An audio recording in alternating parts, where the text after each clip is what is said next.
Wow, wow, wow. Baby walk.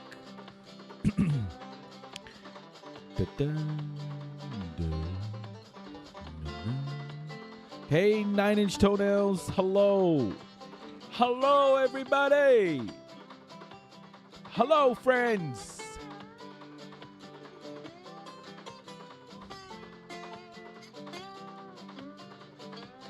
Shiny. Shiny, shiny, shiny, shiny, shiny, shiny.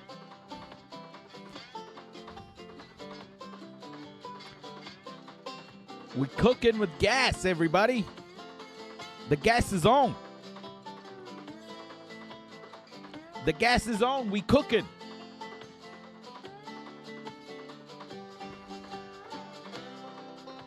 Welcome. God dang welcome, folks. God damn. Woohoo! Welcome in, everybody. Dun, dun, dun. Dun, dun, dun, dun, dun, dun, dun, dun. Dun, dun, dun, dun, dun, dun, dun, dun. God dang!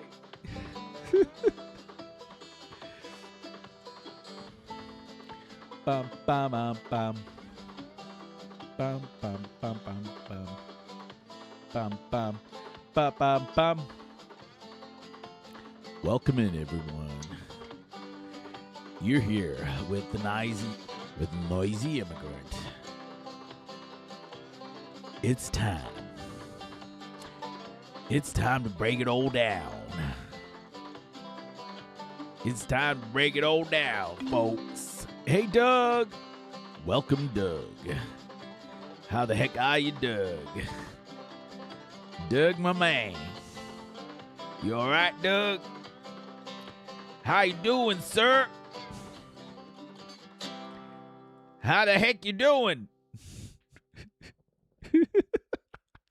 Oh, I'm loving it. God dang. Doug, my man. Shiny.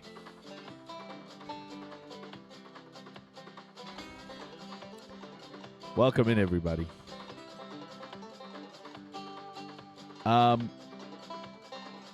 Yeah, I'm gonna stop fucking around with my titles now.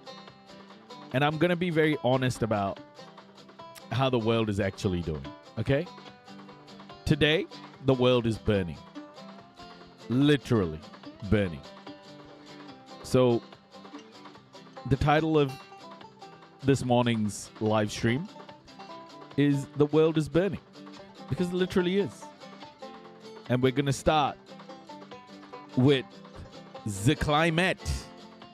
You guys ready to go through the climate? Yahoo! Woo! It's bad. It's terrible. I'm sorry to say this, but we're kind of fucked. Slowly but surely, stewing. Cooking like a slow roasted brisket. God dang. Let's get straight into it, eh? Some breaking news for you. It's breaking news, folks! West Midlands, where several homes are developing story in Stourbridge in the West Midlands, where several homes are on fire this evening. By the way, when I said the world is on fire, I meant it literally. Like, houses are just starting to light up. As wildfires spread. This is the scene live over the town in the past few minutes. In fact, it is live right now. More than 60 firefighters are on the scene to tackle the blaze, and our helicopter has also managed to capture multiple fires in Stourbridge in the West Midlands. These pictures clearly show smoke billowing and flames coming from a house in the area that was completely set ablaze by the wildfires, which have, as local residents have described, it as jumping across roads. Now, There were evacuations in this area. Police Fires can jump across roads. We so underestimated Mother Nature, didn't we? evacuating residents from this area as a precaution. But the West Midlands Fire Service certainly have their work cut out. 60 firefighters, we understand, are on the scene battling flames. It was a wildfire that also involved a golf course and fields in the area. And as you can see, properties Hey, started Big Jerry, to be affected. my clothes And brush. you can Kia ora. see, Kia ora, at least everybody. 3 properties there already affected in that particular area of Stourbridge. My goodness, look at and this. a major incident has also, I'm being told, been declared. How the fuck is that house on fire? Okay, this house isn't on fire. That house isn't on fire. Well, how is this house in the middle on fire? How is this happening? Due to a large fire in Salford Priors in Stratford-on-Avon, with residents urged to close all doors and windows there. That's according to Warwickshire Fire and Rescue Service. But as I say, a real problem for the fire service in Stourbridge. Yeah, it's it ain't over, folks. It's going.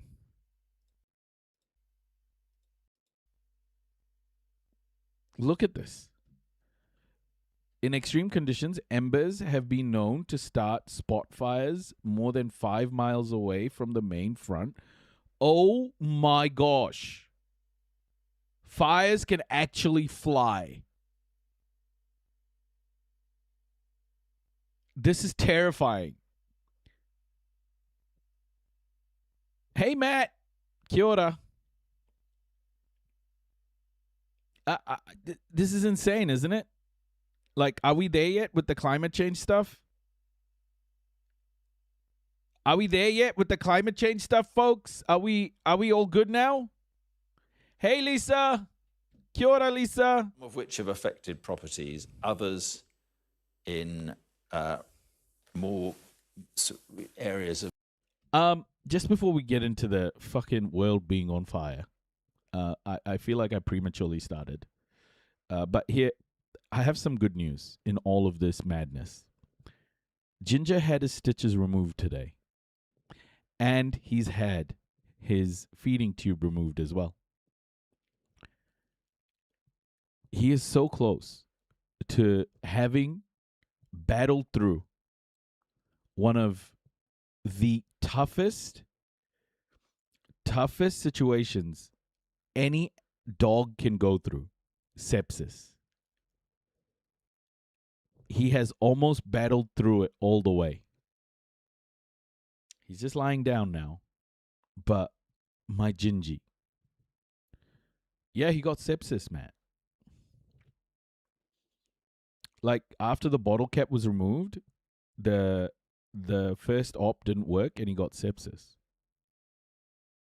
He had to have a second major operation. And yeah, he just got his he's just lying down. What a good boy. Oh, I'm so proud of him. I'm so fucking proud of him. Of vegetation, I suppose. Back to the burning world.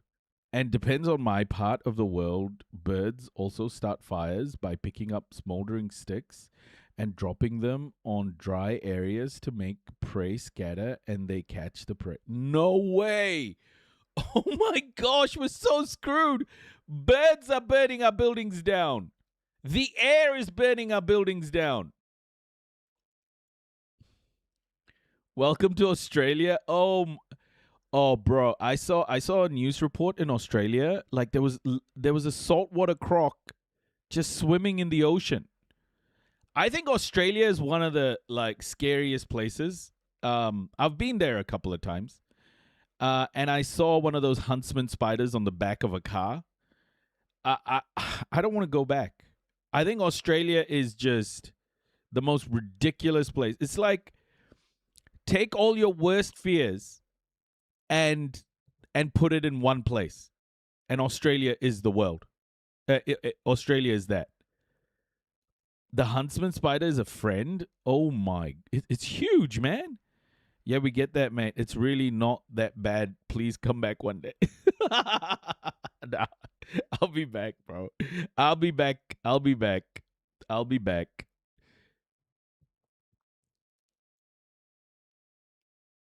Yeah, they are. We name them and claim them as friends. Whew. Some friends you got there. Yeah, they protect you from the bad wildlife. Really? This could be described as. It involved a golf course as well there. Let's speak to Barnaby Papadopoulos. Oh, a golf course is on fire, everybody. That's a big win. A golf course is on fire. Let's go. Is keeping an eye on what is going on with these wildfires. Barnaby, what's the latest you're hearing about all Hey, this? Epstein Files, welcome. Hey, Toffee. That say more than words ever could. Did I ever do snail races as a kid? No. And as you've been saying, we can see multiple properties on fire in Stourbridge, at least 6 properties. That's according to the latest West Midlands Fire Service. Guys, I haven't seen news reporters so sad, even while reporting like the genocide in Gaza, you know? This is like, oh, they're more sad for like properties than human life. They don't know what the they're doing. This update, although when you look at the wider shots we've got from the helicopter there, it looks to me as if it could be more than 6 properties, at least 60 firefighters on the scene in Stourbridge. We believe that this is a fire that actually started at a golf course. It was described as there being an extensive grass fire at a golf course, but Oh, some golfer put a cigarette in the fucking golf course. Fire on a golf course is wild AF. They're usually the most watered ground in all of it. Yeah, totally. clearly that has spread to these properties in Stourbridge. And the knock-on effects of this are really quite something. There's the town hall in Stourbridge has been set up as a rescue centre, so people... Are they being counted right now? The Clacton vote. Crazy. Who, based on these pictures, have lost their homes, will be going to that town hall to stay while the fire service carry on their work. We heard earlier that there had been evacuations in Stourbridge as firefighters fought to get this under control. And of course, this is having an impact on the sort of the wider area and transport links as well. So the fire service have said that there will be power issues for many residents.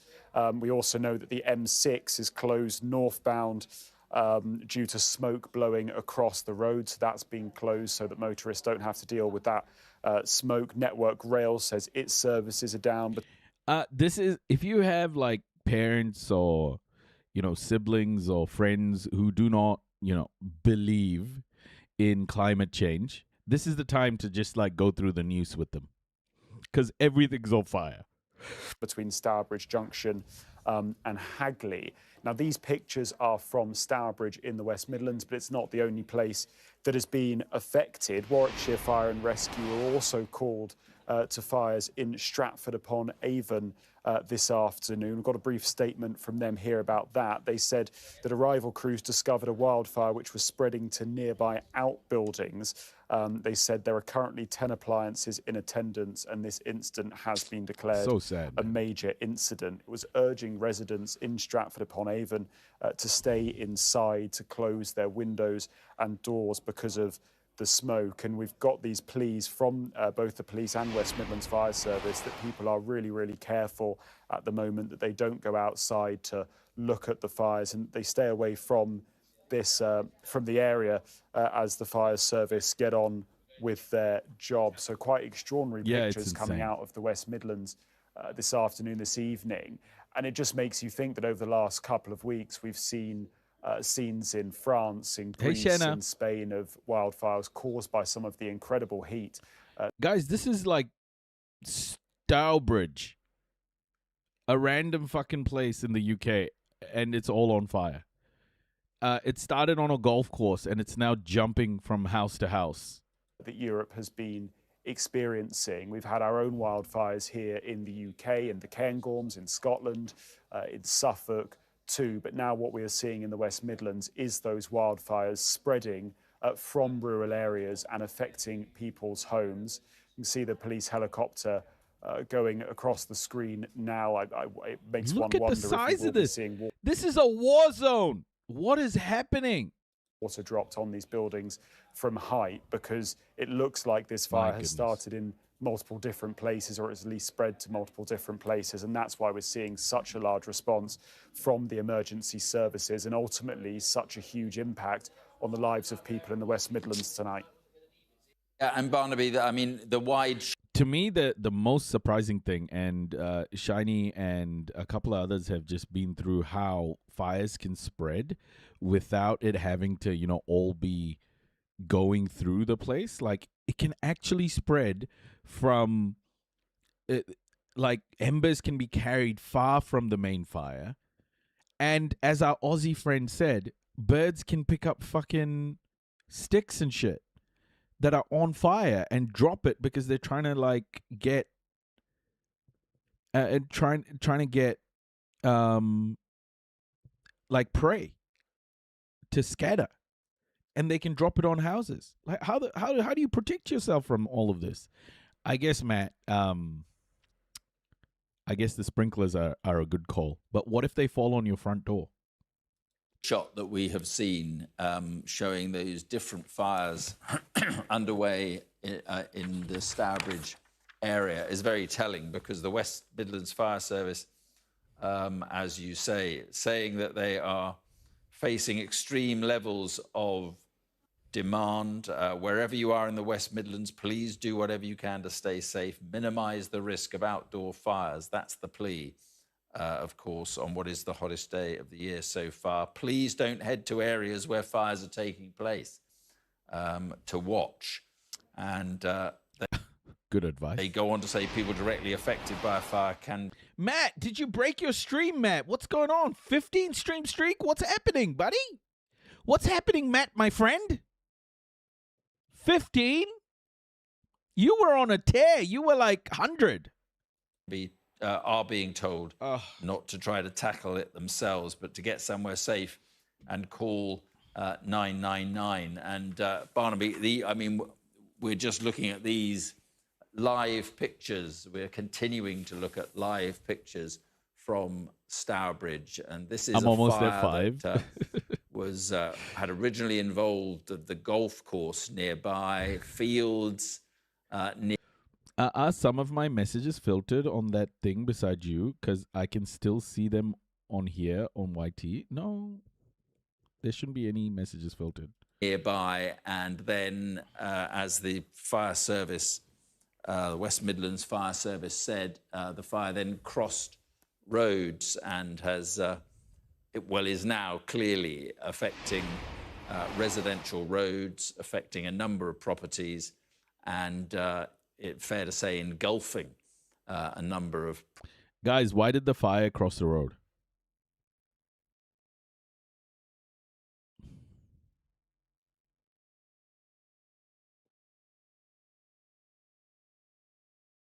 Answer, I don't know, but that's fucking terrifying.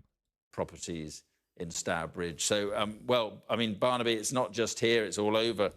Wales, the Sky helicopter had seen a number of... Judy, hello. ...of wildfires with the fire service trying to put those out. A serious incident too. Kia ora, 8-bit supercomputer. Stratford on Avon. So I see my clothes rush. Thank you. The fire service got its work cut out. Nah, these aren't wildfires. These are like right in the thick of it. Someone started a fire in a golf course, and the fire is like fucking jumping around. Houses are on fire in like some place called Stourbridge. I don't know where that is, but yeah, just homes on fire. It's like a war zone in the UK right now. On the hottest day of the year. Yeah, that's absolutely right, Mark. And it makes you wonder if we will see kind of repeated calls for the government to take action against things like disposable barbecues, for example. Of course, we don't know what exactly has caused this fire in Stourbridge. We don't know what's caused the fire in Stratford upon Avon. But when you have levels of heat like what we've seen today and what we've seen over previous weeks. I mean, anyone This is sad, man. Like, people will just be displaced. It sucks. Like, it doesn't matter where it happens. It's fucking sad. who's got a garden and can go and see their grass, it's probably turned yellow and completely dry. So any small flame could be turned into a much larger fire, and that's exactly what I think we could be seeing in I'm just me. Stourbridge, Hello. a fire that I'm starts just me. in Welcome. the grass of a Is it cold in New Zealand? If so, for the next 6 weeks, someone get me a flight. It's so hot here in the UK. Yeah, it is. It is quite cool. It was about 14 degrees Celsius this morning. Yesterday it was last night was very cold. Yeah, it's a bit drizzly as well. golf course, because of how dry the ground is, because of how hot it is, quickly spreads, and in this instance is spreading to people's homes, to at least 6 homes. We were told by the West Midlands Fire Service earlier this afternoon. Oh, there's a sprinkler right there. What? Oh my God, there's a sprinkler right there. One patch of green. Nuts. But as you said, I think it's really important we keep reiterating the pictures that we are seeing now that are coming in are live pictures, and they do not suggest fires which are, are completely under control. These are fires which have completely engulfed houses in Stourbridge, and that is a fire that started, we believe, on a golf course and has rapidly spread. At least 60 firefighters in Stourbridge dealing with this. A local town hall has been set up as a rescue centre because there were evacuations earlier today as this fire started to spread. And as you've just said, Mark, statements from the West Midlands Fire Service this afternoon really putting out a plea to members of the public to help them, saying that they are facing extreme demand, asking people to stay where they are. It's out of an abundance of caution, for example, that parts of the M6 motorway will have been closed. That will be because smoke is billowing across the road. And of course, if in that situation there was to be an accident, that is yet more pressure on a fire service which is already overstretched. The insane thing is, this is like we're at the tip of the iceberg here. We don't know how this is going to evolve, like how this climate is going to continue to accelerate, and this climate catastrophe is going to continue to escalate. Like, we have, people can make predictions, but none of those, like, it could be worse, like this, right? Who predicted this? Nobody predicted this could happen. In the West Midlands, dealing with both the fire in Stourbridge and one in Stratford upon Avon as well. And as you said, it's not just in the West Midlands. There's also a fire ongoing in Wales as well. And we've seen other wildfires across the UK over the past few months, given how hot it has been. And of course, that hot weather certainly going to continue for another few days. We should just say, Mark, at the moment, we don't know quite how many casualties there have been because of this fire, or if there have been any at all. 2 casualties, I think, due to smoke inhalation. But this is a fast-moving event. As you can see from the pictures on the screen, the fire service is still battling this blaze. So we will have to wait and see for more updates on casualties. Okay. This was the update given by the fire services.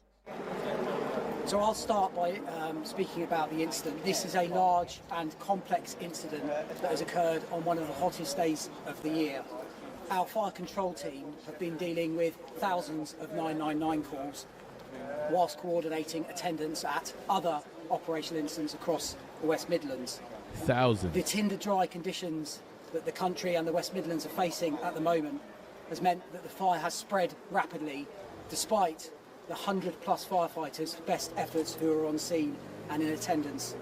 Rest assured, they are doing everything they can to bring this incident to a safe conclusion.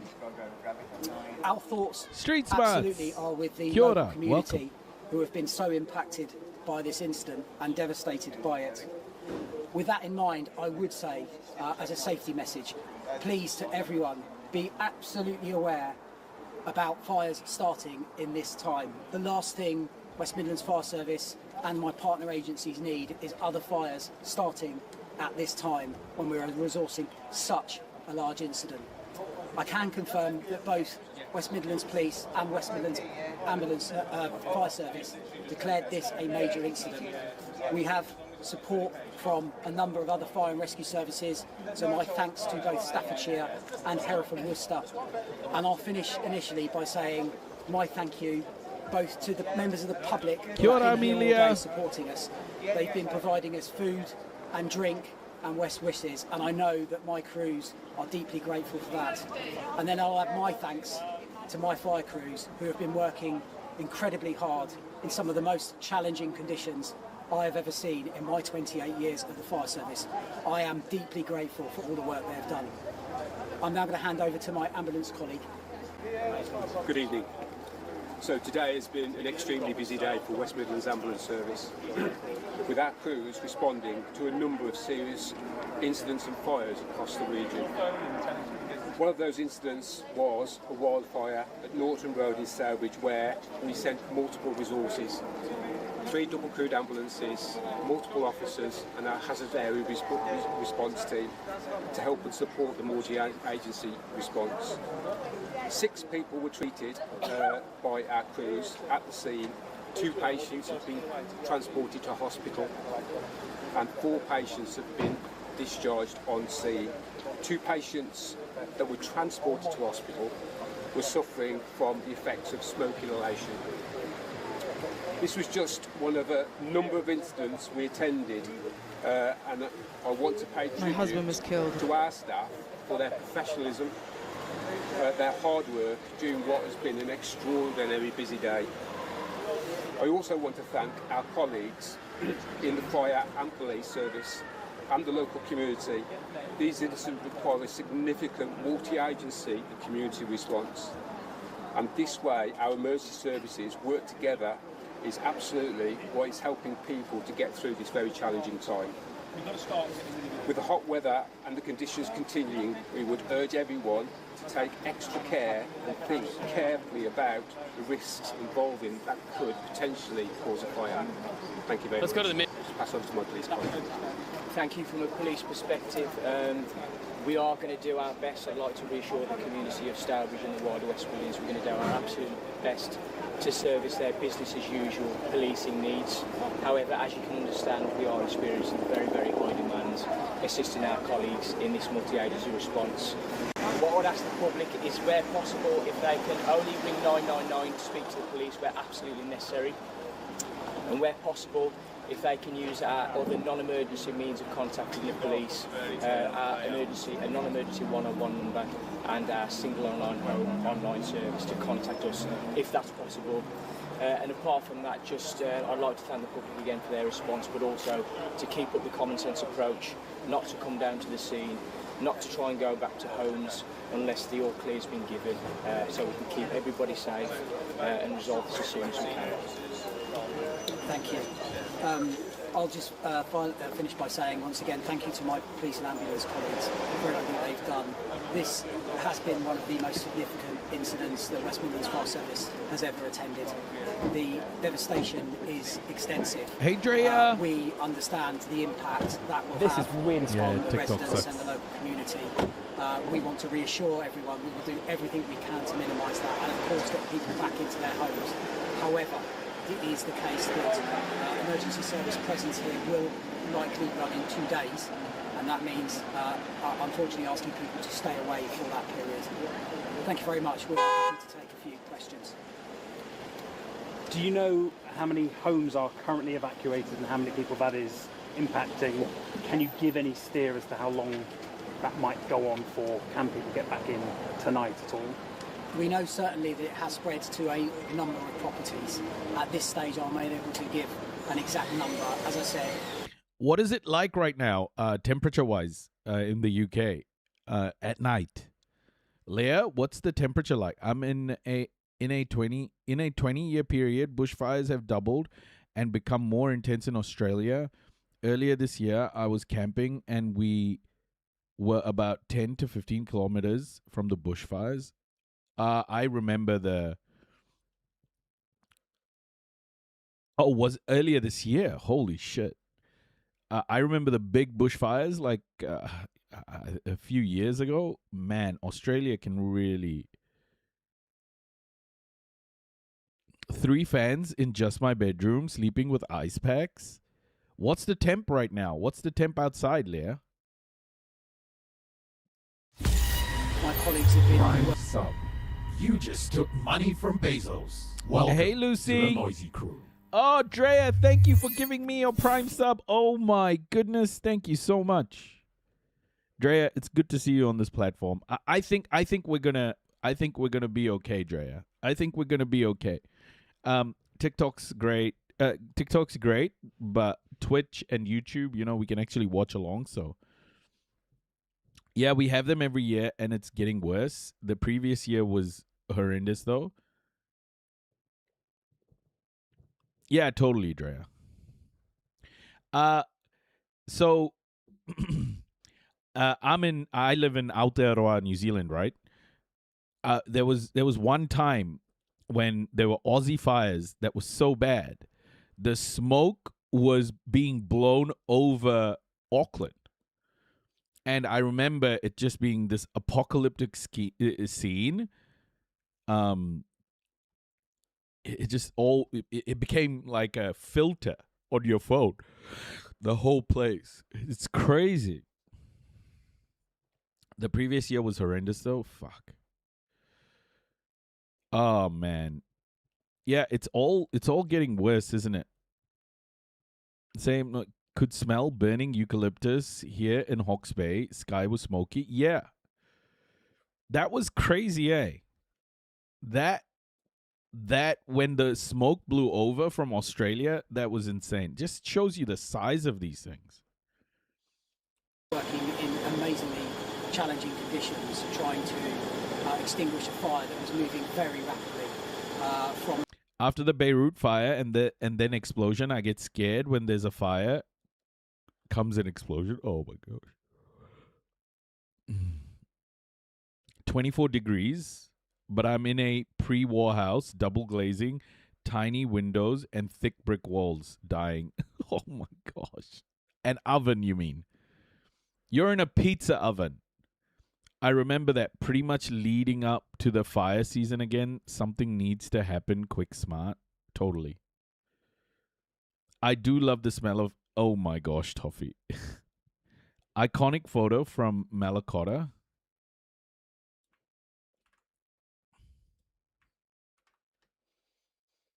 Oh my gosh. Hellscape.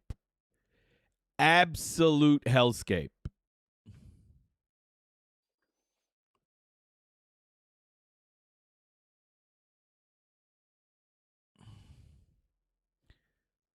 Take care, Piger. We'll see you later on. Welcome to the community. Yeah, this is insane. This is so scary. Yeah, pretty much. Top tip is freezing a wet towel and laying it over yourself to fall asleep. Guys, look after yourselves, man. This is like the government ain't doing shit. Andy Burnham is holding Cobra meetings. Firstly, why the fuck do they call it Cobra meeting? Secondly, why is he holding meetings? Okay? The meeting should have been held well before. And he wants to drill, baby, drill. Look after yourselves, folks. Do not wait for anyone to announce, like, what to do, etc. Go get your frozen towels. Do what you have to. Just look after yourselves. The government is dropping the ball everywhere. Just stay safe. Stay safe. Just stay hydrated and be connected with your community, your neighbors, etc. Just everyone around you as much as possible. Like, you are your safety. So these things can, like, if this shit can spread through the air, you know, embers flying like long distances, you just don't know. So make sure your community is very much like solid and tight, so that you don't miss anything important. It's keeping our animals cool, etc. That's really hard. Oh my goodness. Yeah, Leah. Of course. Capitalism is inherently exploitative, unsustainable. 100%, Amelia. Hey, Truth Sensei, Free Palestine. Leah, there's aircon at my work. People are bringing their large dogs in to keep them cool. Sad and scary times. Oh my goodness. Here to the appliances that are here now. So I can't give you an exact number, I'm afraid. And as soon as we can, we will then start to circulate that. Hi, ITV News. We heard earlier from the local they thought about 20 to 30 homes have been burned. Would you say that's accurate? As I said to your colleague, I'm unable to commit to the number of homes that have been damaged yet.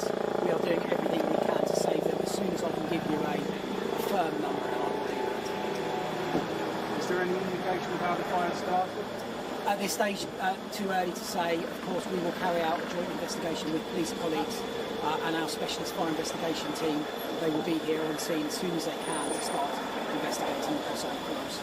Do you know where it started? We think at this moment the fire started not in one of the homes and spread to the fields, but from the grassland and into the homes. Have you got all of the resources that you need? Have you been in contact with, national bodies in London? Have they offered you any additional services?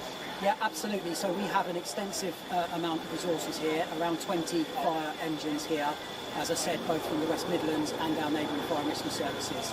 We have been in contact both with national colleagues via National Resilience and indeed into central government to update both central government and the Prime Minister, but also the West Midlands Mayor as well, so that they're aware of the situation.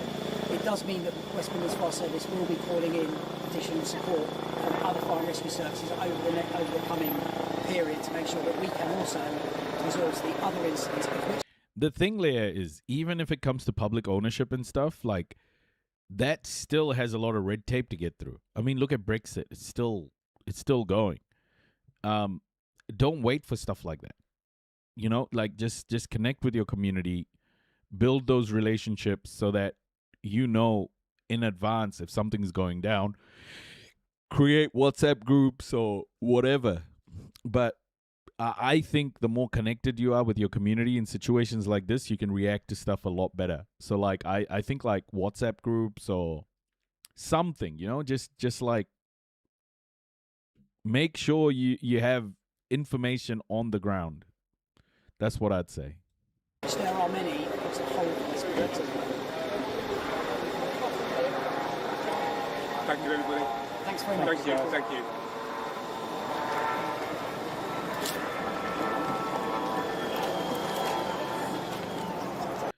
Bro's taking a photo. What is he doing?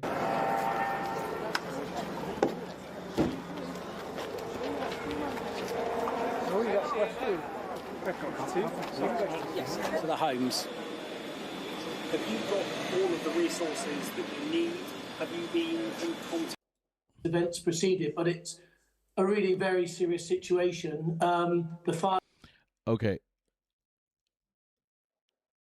Let's check this out, because this has been the hottest day in the UK. The hottest day of the year has been achieved so far with first. I came in late. Is it a drought? No, it's it's a historic drought. It's the 5th heat wave in Europe right now. There's like, today was the hottest day in the history of Europe. Well, maybe not in the history of Europe, but a hottest day since records started. The hottest day of the year so far. But yeah, everything's bone dry, and people are throwing ciggies in the fucking grass. Wild in almost the history, LOL. 38.1 degrees Celsius being reached at Kew Gardens in West London. We do worry that people are getting used to the heat and maybe not taking as many protective actions as they might have done in earlier heat waves. It's been quite intense, I have to say. I'm a bit concerned about the lack of water. Although we had a pretty decent rainfall over the winter, parts of the region didn't receive enough to recharge. Germany already this summer has said that more than 10,000 deaths have been linked to the heat. Nursing staff trying to care for patients in hospitals and care homes where temperatures have been regularly topping 30 degrees. Yeah, old people will get ravaged in this, man. It's so sad. The UK has seen its hottest day of the year with 38.1 degrees Celsius recorded at Kew Gardens in London. It comes as much of Europe remains on red alert too. Over the next 10 minutes, we'll look at where it's hot, why it's so hot, and some novel ways people are trying to stay cool. Well, this map gives you an idea of the heat being experienced across... Oh, great timing by Donny Boy here. Great timing. Are you guys ready for this? Are you ready for this? This is America, everybody.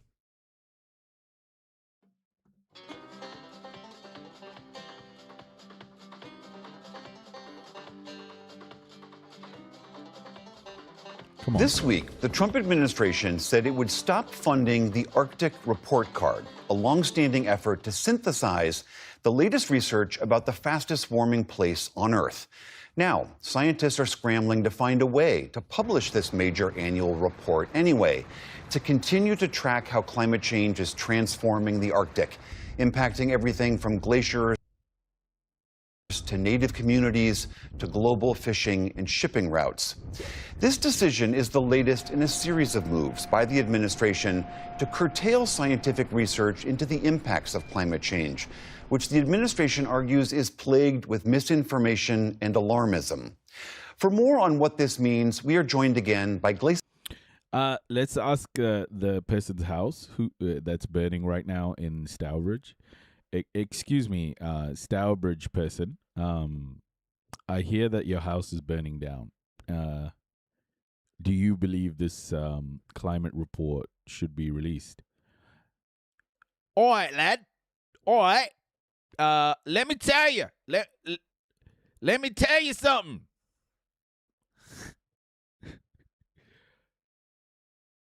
Release the report. I tell you. Release the report. Sir, can you not yell at me, please? Can you not yell at me? I understand what you're saying, but Donald Trump says it's a lie. What do you think? Well, it's not a lie. I tell you what, my house is burning down, fella. Can you just stay calm? Can you just chill the fuck out? Like, I'm just asking you about the report and Donald Trump. Like,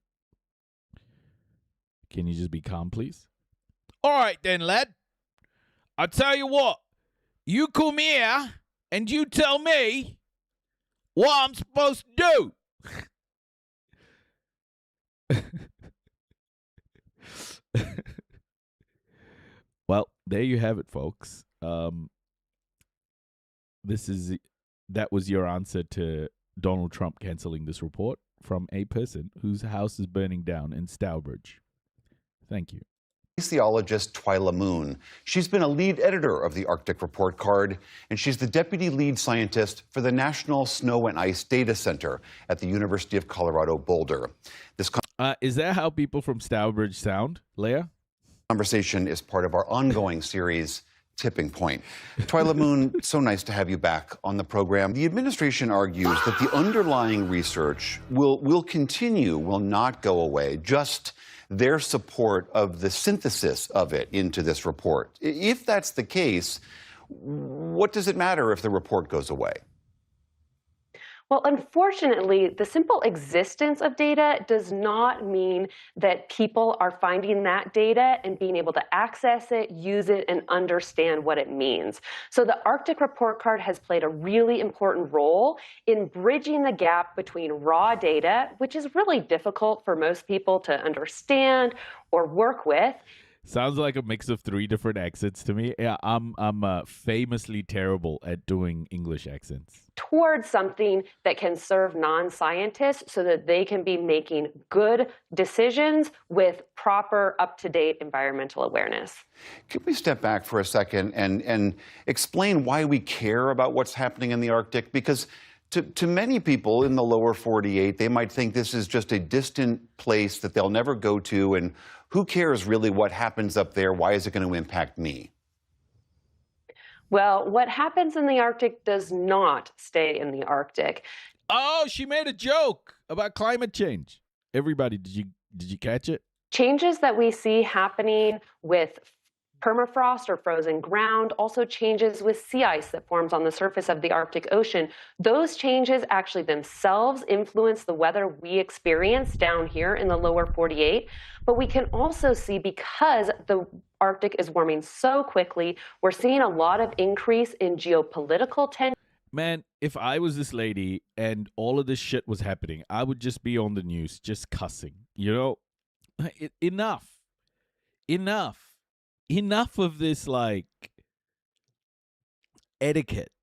Why are we doing this? Why are we being taken into, like, some of the most horrendous weather, horrendous climate the world has ever seen like this? Why is she reading from a script like this? Scare us, lady. Scare us. Honestly, a 2-hour walk from your house is a different accent. Scare the hell out of everybody.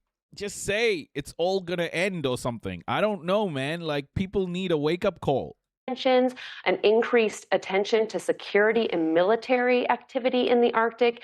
And that means that the Arctic has become a U.S. administration priority in regards to paying attention to security, international relations, changes with shipping, and also economic development in the area. China. I mean, we have seen other instances, like these former NOAA staffers who were pushed out and then started their own independent website called climate.us to maintain a repository of climate data.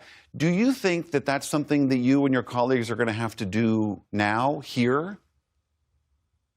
Well, myself, the other lead independent editors, and our incredible authors, we have usually more than 100 authors from a dozen countries. This is an international effort. We're going to do everything we can to get those data to the people who need them for making decisions and having environmental awareness. But I want to point out that simply being able to do this in another space does not mean that it's going to have the depth, all of the resources and... Lady, this is supposed to be ice. All I see is dirt.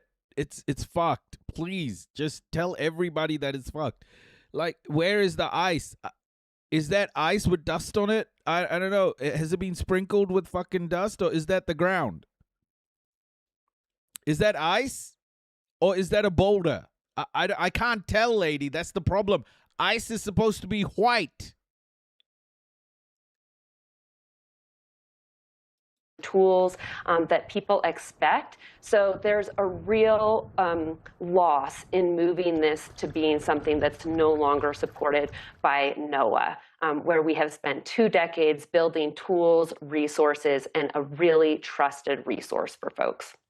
I mean, as I mentioned, and as you well know, the Trump administration has taken other steps like... I reckon they'll report like this as a tsunami's coming as well. They'll just be like, yeah, we have a catastrophic tsunami now approaching us. 10 million, we call that snert. Is that real? Grandma, is that real? Grandma Pinky. I've never heard that before. We call that snert. like this. They've dismissed scientists who were working on the National Climate Report. They put a climate change skeptic in charge of that document. They've dismantled the preeminent atmospheric research center, NCAR, in Colorado. They've stopped updating the federal database that tracks the cost of hurricanes and floods and things that we know are driven by climate change. The president argues that climate change is a hoax. Members of his administration argue that all of this work is full of alarmism and is just meant to terrify people. As someone who does this benchmark science, how do you respond? By the way, the whole climate denial movement is funded by oil and gas, funded by the oil and gas industry.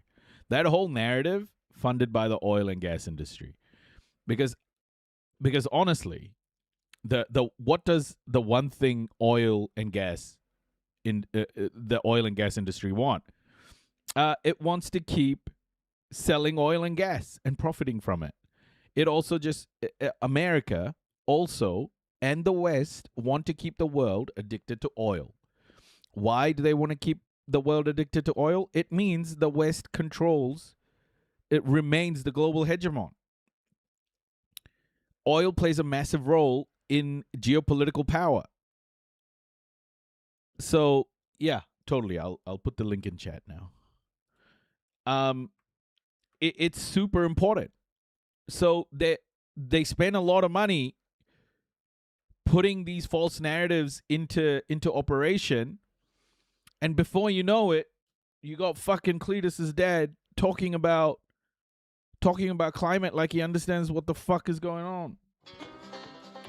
All right, folks, I saw that goddamn there cumulonimbus. Is that what you call it? Yeah, the gray one over there that looks like an elephant. You hear me? That's supposed to be climate change, that. Right there. Cletus, you listening? That's climate change right there, the cumulonimbus. It's coming our way. But you see, nothing's going on. That's because this climate change bullshit is a hoax. It's that gray cloud there. Cletus, you see that? Boy, get off your cousin, boy. God dang, touching your cousin. I'm trying to give you a lesson on climate change. You hear me? Fucking boy. God dang. Cumulonimbus, Cletus. Write that down. You'll need that for later. Fucking hoax. God dang. This is what happens every fucking time. Can his dad be named Earl? The US dollar is worthless without the oil. Yeah, exactly. Oh, it's a Republican cumulonimbus. Noisy, have you heard about Factor 8, the Arkansas prison blood scandal? What? No. What? Onto that. Well, the Arctic Report Card and all of the science that we're reporting in it is specifically emphasizing direct observations of changes. So this is not a report that is projecting about the future or making inferences about what's happening on the ground. This is a resource that is providing real, accurate, and complete peer-reviewed, trustworthy information about what is actually happening in place. And there's no arguing with reality. It's not a political position. It's a scientific resource. I think it's darker than that. Limited resources, limit the population, eugenics on a global scale. I think it's getting to that stage. I don't think that was planned. I think that just became the trajectory, and they owned it. Or they just said, okay, well, fine, we need to plan for that world. But I think many people give these billionaires way too much credit for the ideas they come up with. Don't give them credit. They're all fucking making it up as they go.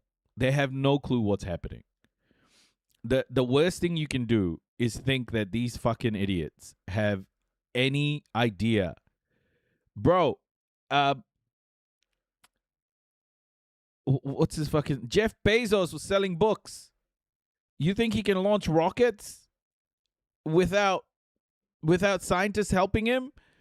Do you think Jeff Bezos understands where the world's going to be in fucking 20 years? Are you kidding me? He's just paying people to launch dicks into space. This guy has no clue. Someone said, oh, the moon is the next thing, and now he's going after the moon. Do not treat billionaires as geniuses. They're not the same thing. These people are Nepo babies. They have had like a privileged upbringing. And don't forget, being that ultra successful requires a lot of luck. So many have failed trying to do exactly the same things these people are. Okay? So my uncle thinks Elon is a genius. Fuck, man, that guy's such an idiot, honestly. He is such a dumbass. The thing about this, guys, is capitalism has created a system where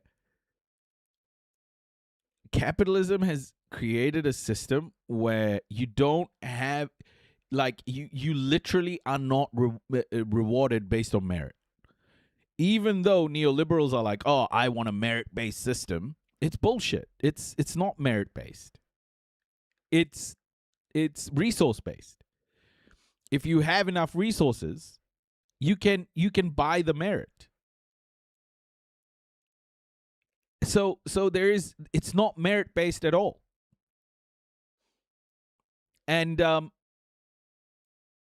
none of these people who are billionaires are particularly more educated than any other person about geopolitics or the climate, or they have no clue. They're just winging it, just like everybody else. They have plans. They have estimates. They have forecasts of potential situations, but they have no fucking clue. They have no clue. And they're the ones leading us into like fucking oblivion. I mean, I know you have spent a lot of time on Capitol Hill talking to legislators and their staff about the importance of this. We have seen in the past pushback by Republicans and Democrats to certain cuts to climate research. What is the argument that you make to legislators, and how do they respond to you when they see substantive cuts like this going on? I think that many representatives really clearly understand how valuable environmental intelligence is for making decisions right now, especially in a world that is changing quickly and giving us many different risks and hazards that we have never faced before. And so I honestly hold on to hope that we may still have a pathway to see the Arctic Report Card as a NOAA report. But like I say, we are going to do our darndest to ensure that this data is getting to those people who need it, because there are many people within the U.S., within states, local communities, Alaska, our Arctic state, and also folks in other countries who look to this report for getting information, making decisions, and educating their students and workforce. Twyla Moon of the National Snow. Across the UK and mainland Europe, we've seen a big impact across the country, and especially in places like parks. If people come, instead of seeing bright green oases, they're starting to see almost deserts in Oases or oasi? Oasis. Plural of oasis is oasis, isn't it? Isn't the plural of oasis just oasis?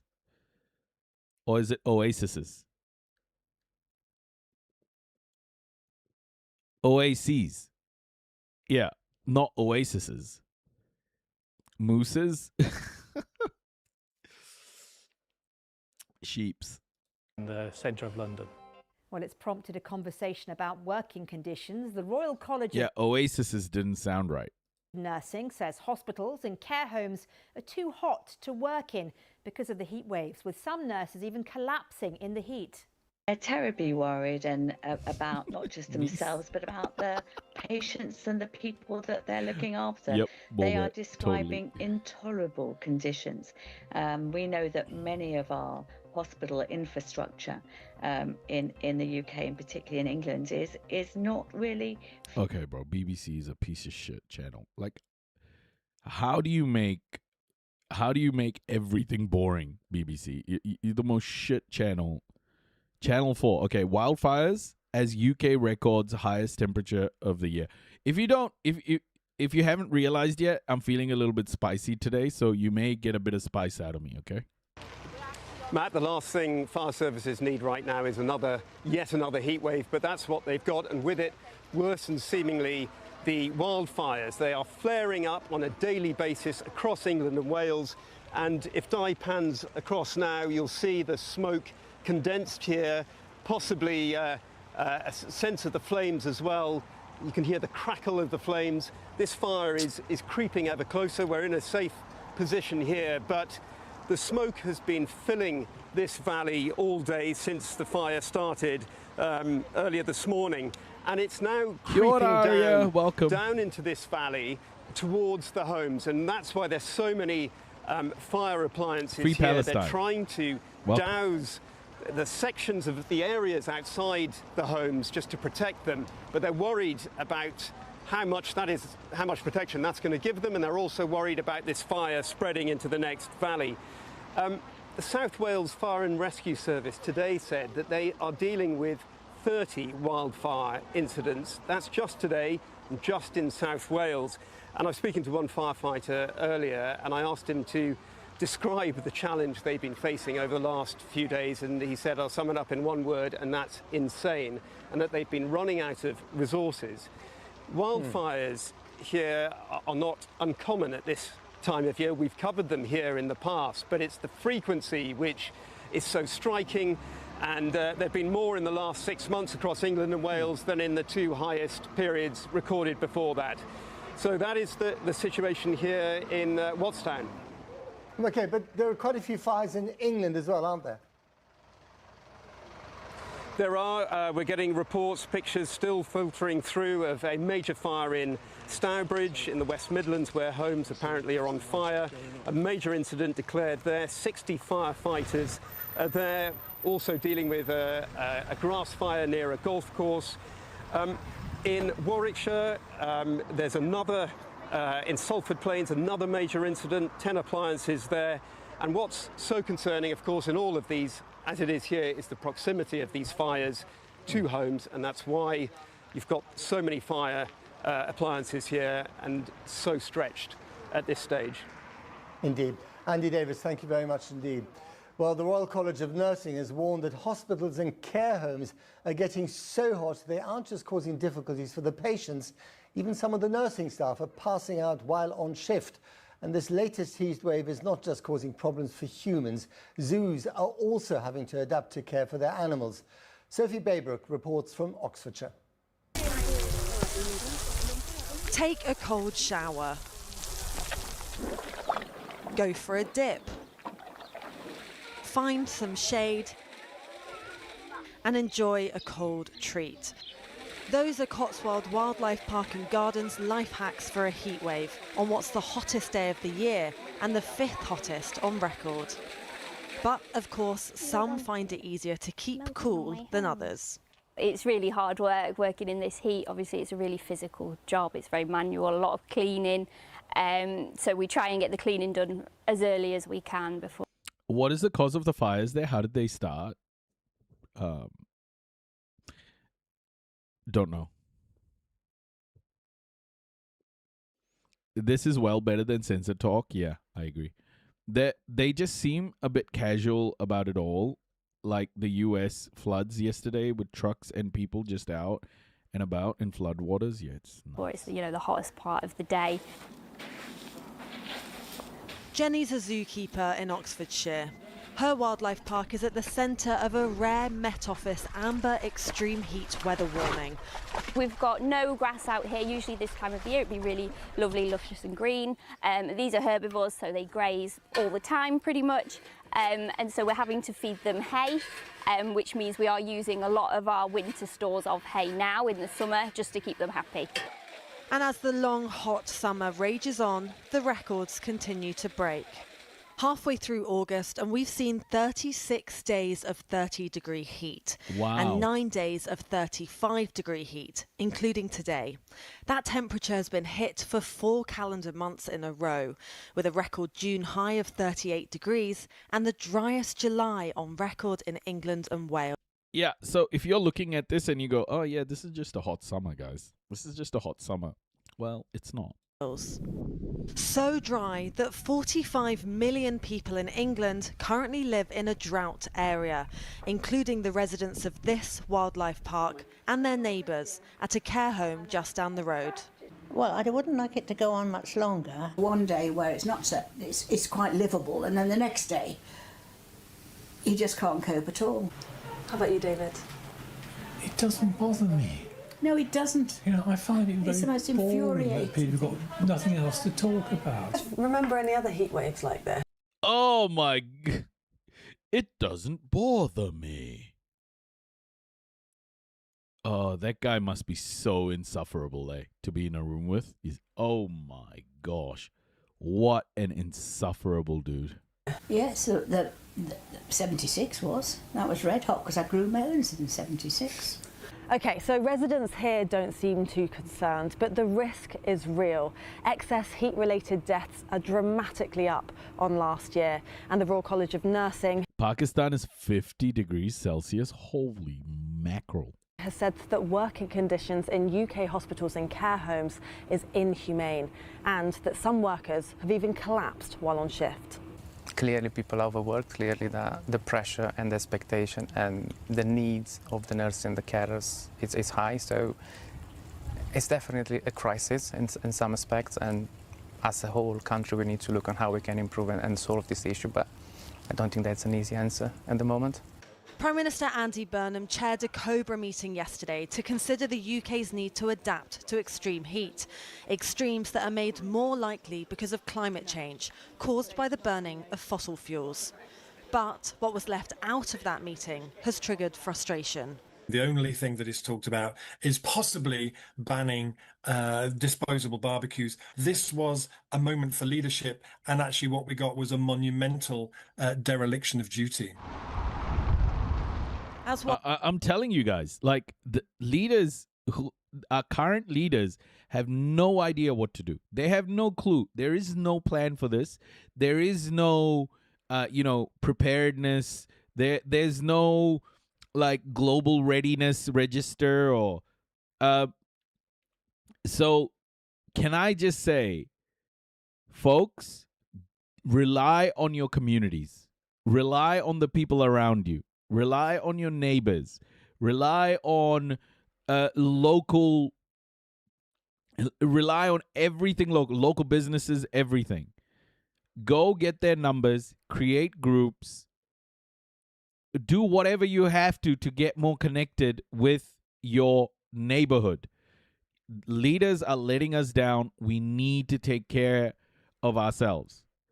And the more up-to-date information you have and the more you share the load within your communities, that's the best way to do this, especially for fire.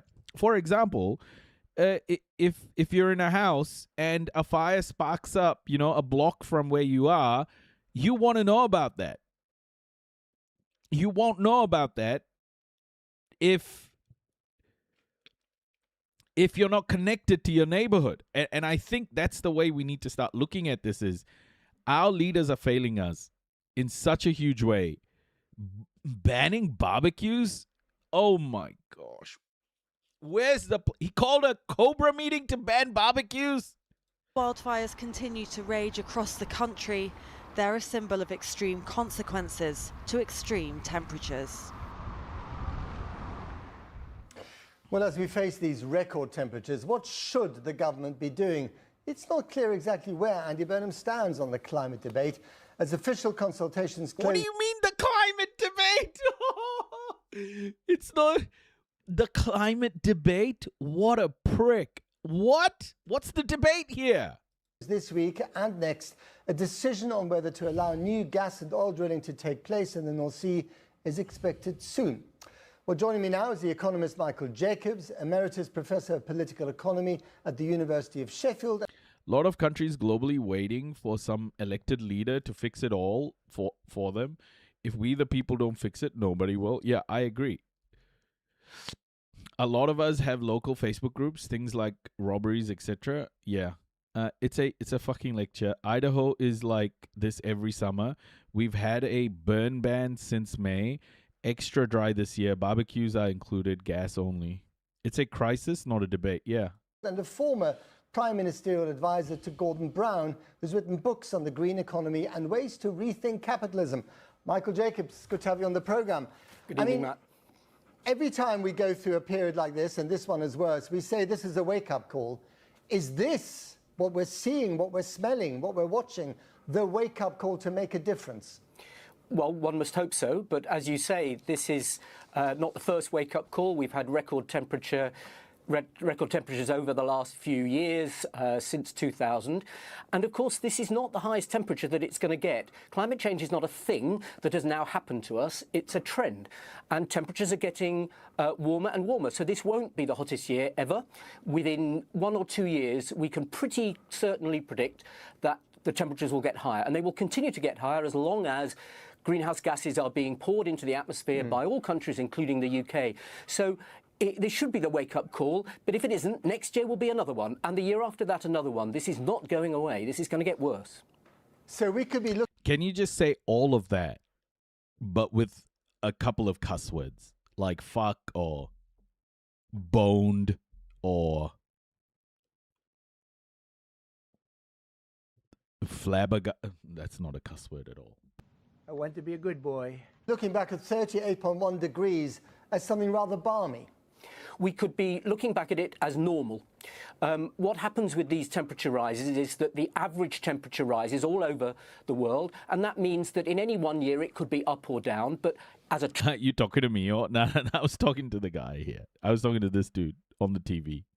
On the TV. I'm talking to the man on the TV. Trend, it's going up, and so this kind of temperature could become quite normal, and we could be looking at 40 degrees as the years that we say, oh, isn't it particularly hot this year? So the effect is clear, the science is clear, the cause is clear, we're the cause, but the politics is far from clear.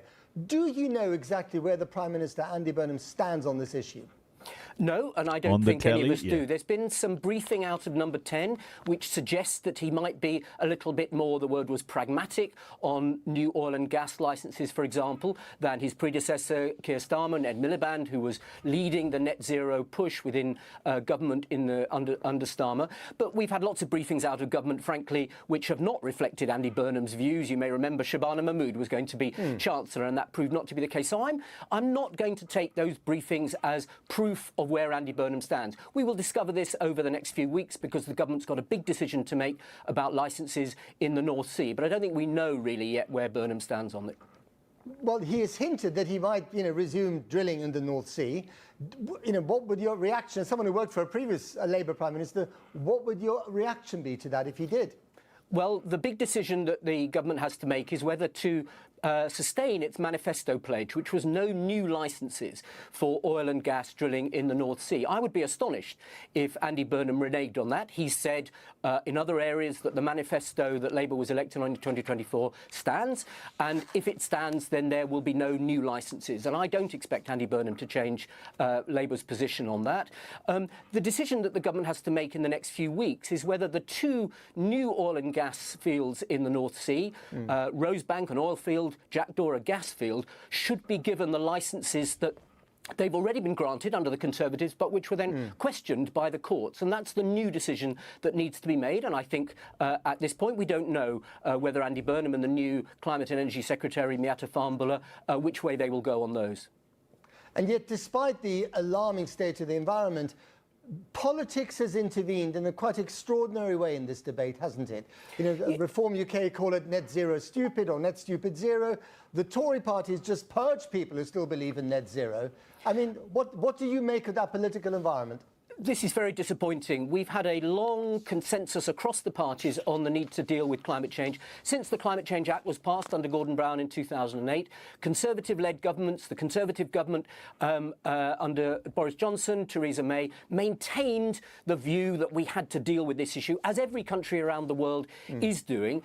Unfortunately, that has been lost now. As you say, the Conservatives and Reform UK have abandoned their commitment to net zero, to the Climate Change Act, and that's going to make it more difficult. But it was a Conservative government that put in place just a couple of years ago the net zero by 2050 legal target for the UK. And the critical thing about... The crazy thing about this climate change stuff is also you just can't vote your way out of it. You can't vote your way out of it. It's fucked. Like, even if you started to work towards reducing carbon in the atmosphere, like it would take decades.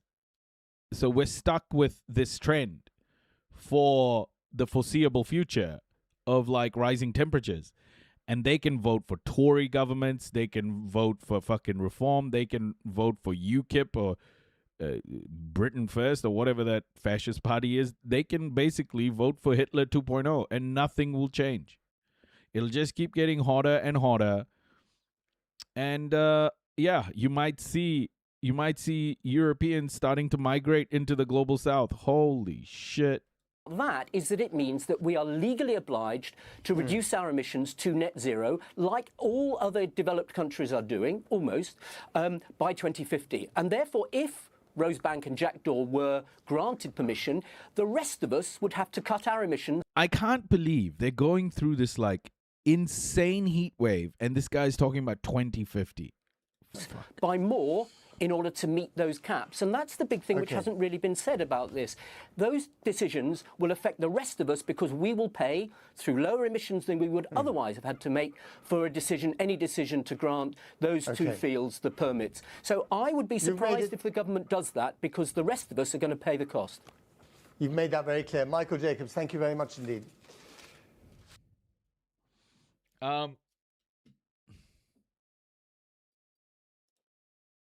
Yeah, it just keeps going, guys. Like every day, there's new reporting of something, some other fucking catastrophe. It's insane. I'm seeing so much happen. 15 degrees Celsius here. I make fire today. Morty, 15 degrees is balmy, mate. Why are you making a fire? That's like shorts and t-shirt weather.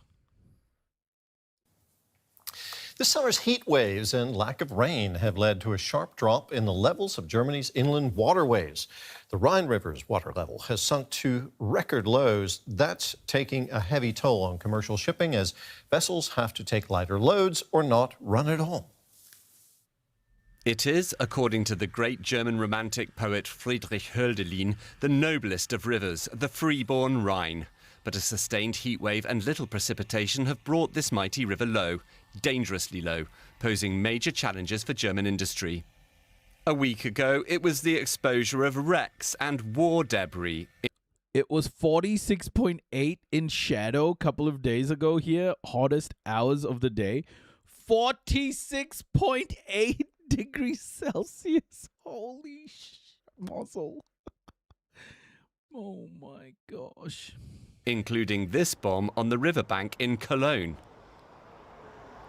But now commercial shipping along the full length of the Rhine River could soon become impossible.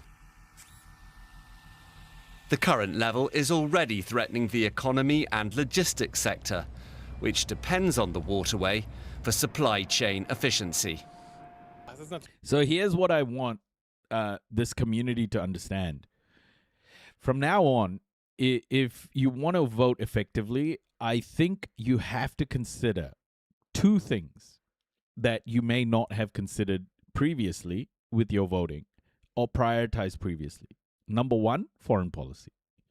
If your government does not have a humane foreign policy, then don't vote for the people. Then vote for the people who do.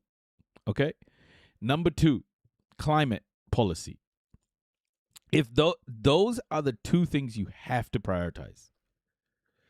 And I don't think you can have good domestic policy if those two things are not addressed. You just can't.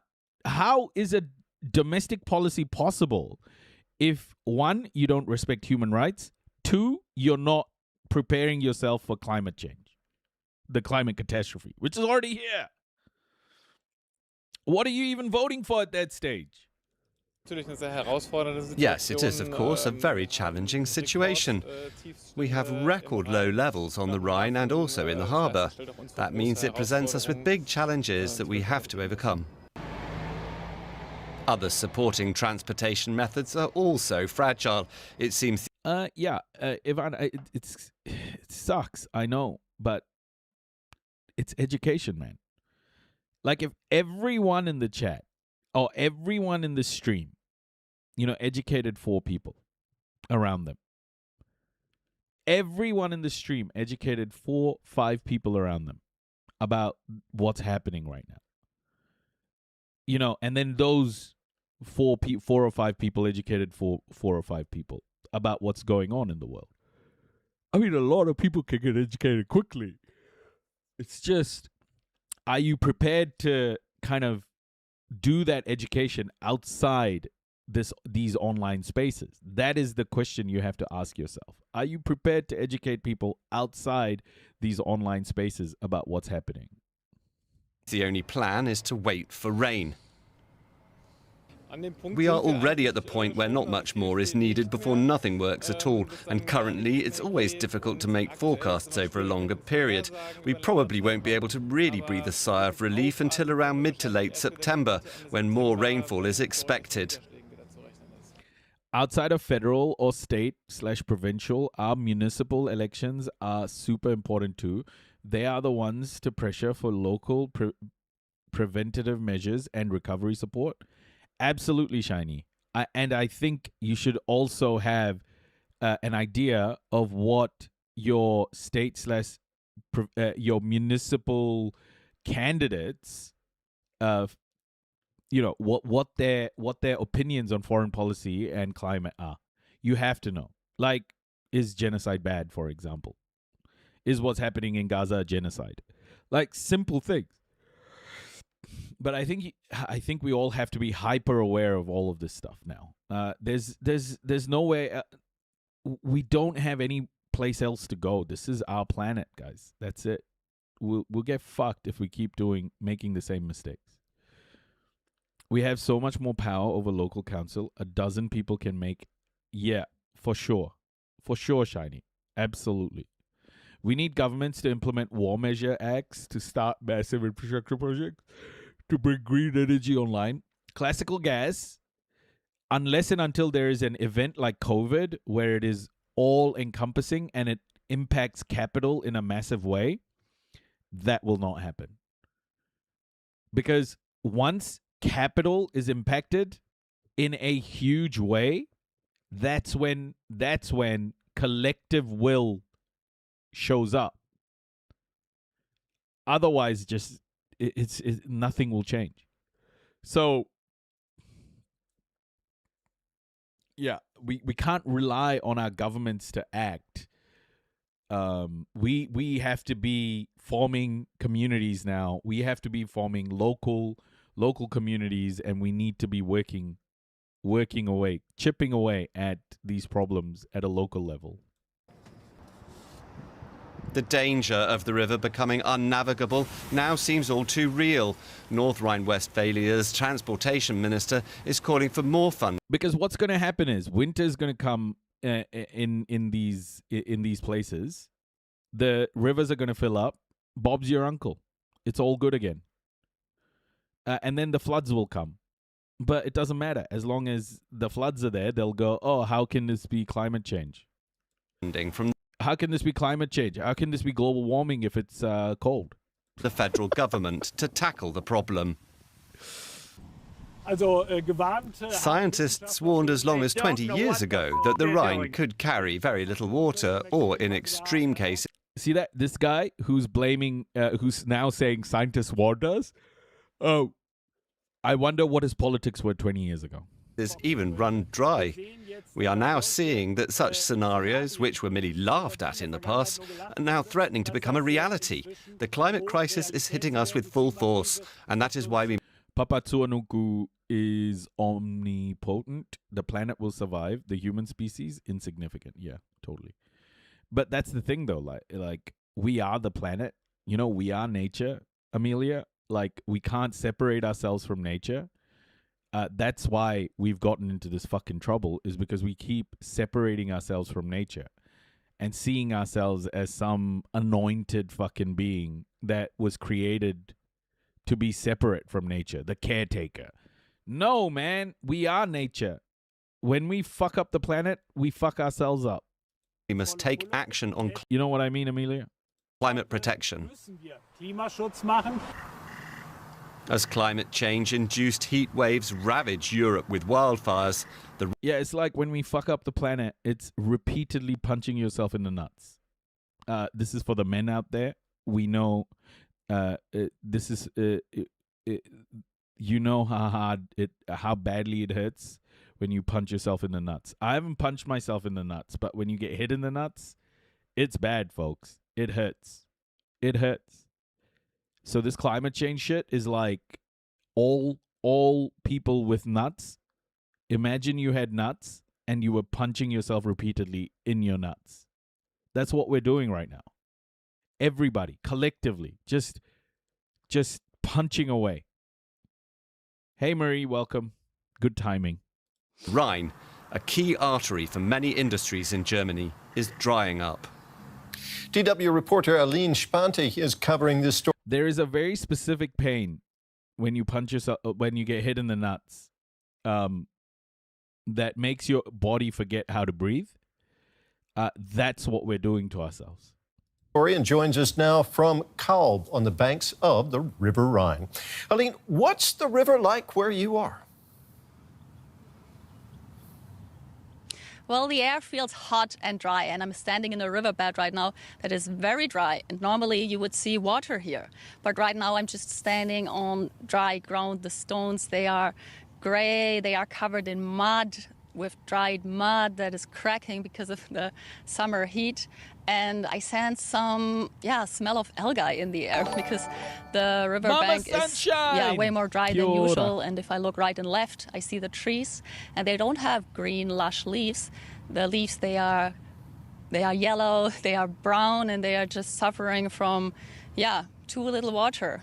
It was very hot over the last days and weeks, and that's why water levels were running low here at the Rhine River, one of the most important transport rivers in Europe and Germany's most important transport river. So we can see a little bit of water behind you there in the river, but you're obviously standing at a place where normally there would be quite a bit of water in the Rhine River that would be carrying boats. There are concerns that this low water levels brought on by climate change could make the Rhine impassable, effectively splitting it in two. Tell us what that would mean for shipping. There are concerns indeed. There were concerns that the Rhine could split in two or break in two as soon as this week, effectively making the river impassable. You'll have to imagine it like that around this location where I'm standing on right now, there's a critical stretch where water levels are especially low. And here is the critical markers where shippers decide if they can continue shipping or not. So when we talk about splitting the river in two, it effectively... Unregulated industrialization was the nut punch. Now we are setting our nuts on fire and saying, I hope somebody will do something about this. Oh, are we at the stage of fire nuts? We're at the fire nut stage. Hey, Vilmoriga, I love it when you shout my name. Makes me smile. Rough week with 3 autistic kids with croup.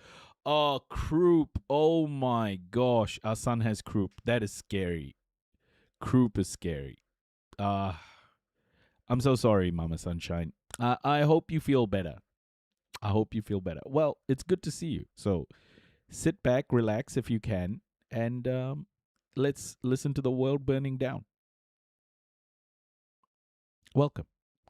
It's winter here, Morty. It was snowing last week, cold, but very beautiful. Nice.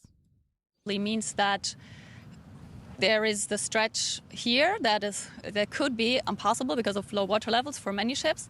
And then if you would go more north towards important ports of Belgium and Netherlands. Tiger Balm won't help the fire nuts.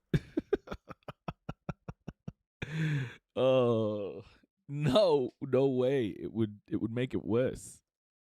Bengay, no. And in Germany, that this would be one section that is still possible for ships, but that then would be disconnected because this dry stretch where I'm standing on right now is impossible. And then you would have the second part that would go more towards south and into southeast Europe. So you could see it as a split because for many ships it's not possible to pass here anymore, but authorities were pretty clear that they said we are not prohibiting shipping. So there are some ships for which it's still possible to pass here. It's often special ships that are designed for low water. So some ships can still pass through, but it's more a handful of ships that can pass through. But usually it's dozens. And many ships, they cannot pass anymore. So it's not a split that the authorities say it's prohibited. It's more that companies have to decide if it's still profitable for them. Because, of course, if a ship can load only very, very little containers, then it becomes very expensive for the clients. I talked to one shipper. Yeah, guys, the solution to this is to build flat boats. Like the guy yesterday. It's like, we need a solution to all of these problems. We need to build flatter boats. We can't get through this. The solution is flatter boats. Oh, man. The solutions are going to get wild, I think. People like this, just no clarity. And he told me he's now charging 10 times as much. So the shipping company has to decide, is this still profitable? Boats with wheels in case the water drops. Oh, man. Okay, we got it. Ships can't pass. Water is low. Ships are deep water. Wait a lot, and that's it. I think she's new, Ivan. Give her a chance. Geez, European Westerners like buy a fucking new ships. The client has to decide, am I willing to pay this? And yes, it's still possible to ship. It's just way more expensive. So many ships, they have to decide, okay, it's not possible for me. But authorities are saying, look at the docks. Look at the shit. These things are cars, bro. It's fucking cars. Oh my gosh, they're on the ground. Oh no. By the time they got the flatter boats built, there'd be no river at all. Yeah, then you can just drive a truck through it. Maybe they could reinvent the old USSR hydrofoils. Yeah. The solution is to build massive water consumption data centers in the water-cooled nuclear power plants. You know what, Amelia? I think you've got it. If you build a data center in the Rhine now, it would dry up, and then you could just build a road so that trucks could go through. I mean, it's DW. At least we know they paying her very bad. We will not prohibit shipping. So you're getting into the economics of this, and the implications are profound. The Rhine is one of Europe's key trade routes. What's being done to limit the impact on communities and businesses? Honestly, data centers are a win-win. Well, a short-term fix that has recently been introduced is that Germany now is breaking its own rule. Normally, trucks cannot drive on Sundays, but now in some states, trucks are allowed to drive on Sundays. So this helps to bridge the critical stretch with trucks. But the problem here is that most of those trucks, they are still running on fossil fuels, and that of No shit, Sherlock. Yeah, they're running more trucks on Sundays and fucking up the Oh my gosh, this is a joke. This is what I mean. Our leaders don't know what to do. They don't know what to do. They have no solutions here. Of course, creates emissions, which contributes to climate change and river droughts, which is one of the reasons why we are in this situation at the first place. So this is only a short-term fix, but of course the impact on local communities and on the industry is huge. We already saw some... Here's my solution. Regulate capitalism and tax the rich. Regulate capitalism, tax the rich. Companies that had to reduce their capacity. I just talked to one worker from a chemical company, and he told me, his boss told him he doesn't have to come the next days because they cannot operate. Same for the ferries here. The ferries are not crossing anymore, and I just spoke to some disappointed tourists that came here to Germany to visit the picturesque castles that are next to the Rhine, but they couldn't cross because the ferries can't operate. And then I talked to one of the workers from the ferry, and he also told me his boss told him, don't expect that we are going back to work within days or weeks. So there's impact on tourism, there's impact on local residents, but also very significantly, there's impact on the German industry. There are just some afraid that, you need the ships to carry this bulky stuff, and the chemical industry relies on it, the steel industry. And if those ships can't run, it means they can't get their raw material. So it's those heavy, bulky things that are difficult. Okay, bro. What the fuck is going on here? What is with this reporter? Does she understand? Like, oh my God. Not to transport, but also... So, for example, soybeans, with which you can feed animal, and that in the long run will also or can show in the prices in the supermarket, because if the transportation becomes more expensive, in the beginning it may hit the industry more, but in the end you can also see it in the supermarkets. Don't give the ball away! This is not the first time that the Rhine is experiencing exceptionally low water levels. I, as a journalist, have covered it before. Have previous episodes led to any changes or improvements that are helping today? That is indeed not the first time, but what's special this year is that the low water levels came way early in the year than many expected. There are some shipping companies that were prepared. Hey, Tricycle Kid. It was on one of the ships that was a special ship now. that was especially designed for low water. You can imagine it more like a box that's floating, more bulky instead of being designed streamlined. And it also had a smaller propeller, so it can operate on those low water levels. So those kind of special ships, they can still pass through here, even if water levels are low. But the problem is that when water levels are higher, those ships are not as efficient, which means shipping companies, they have to invest in those special ships. It's expensive. They are not as efficient when water levels are higher. So yes, they are prepared, but it's also a disadvantage for those shipping companies if they have to run those ships with higher water levels. But yeah, those special ship designs is one of the learnings we have from the past. And also Germany is now working out an early alert system, so shipping companies know earlier if water levels are going to drop, so they can prepare themselves. Time card. Aline, thank you so much. That was DW's Aline Spanti. Thank you for the follow. Oh my gosh, that was painful. Okay, so this is a story to listen to. Woman with autoimmune diseases describes unbearable impact of extreme heat.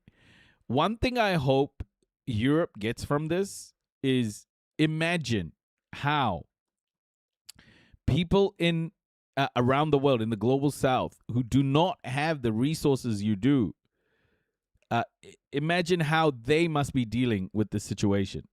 At least you have like tin foil and shit and fans. You know? Every ray of sunshine, Anna's bungalow is baking. It's unbearable inside the bungalow. Feeling really dizzy, feeling really sick. Really want to go to bed because I'm really tired. Still reading 30 degrees in here. 3,000 people die during each extreme heatwave in the UK. Didn't get a lot of sleep. My joints are really swollen and I'm in quite a lot. Yeah, this is the, like, feeling helpless like this is just crazy, man. Like, if you have something that's exacerbated by what's happening with the heat, holy fuck, what do? You just kind of have to bear it. Pain. Anna was hospitalised by the heat a few years ago. I've got 3 autoimmune diseases and I've also got chronic kidney disease. So it's making life really, really unbearable and miserable at the moment. Her social housing provider won't fit aircon because it says heat waves are rare. But the government's own climate change advisors predict by 2050, 92% of homes will overheat.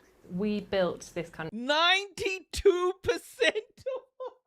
By when? Hold on. What? 92% of home provider won't fit aircon because it says heat waves are rare. But the government's own climate change advisors predict by 2050, 92% of homes will overheat. 2050. So that means the UK has to upgrade its grid. The UK has to figure out how to power all of these ACs. We built this country for a climate that no longer exists.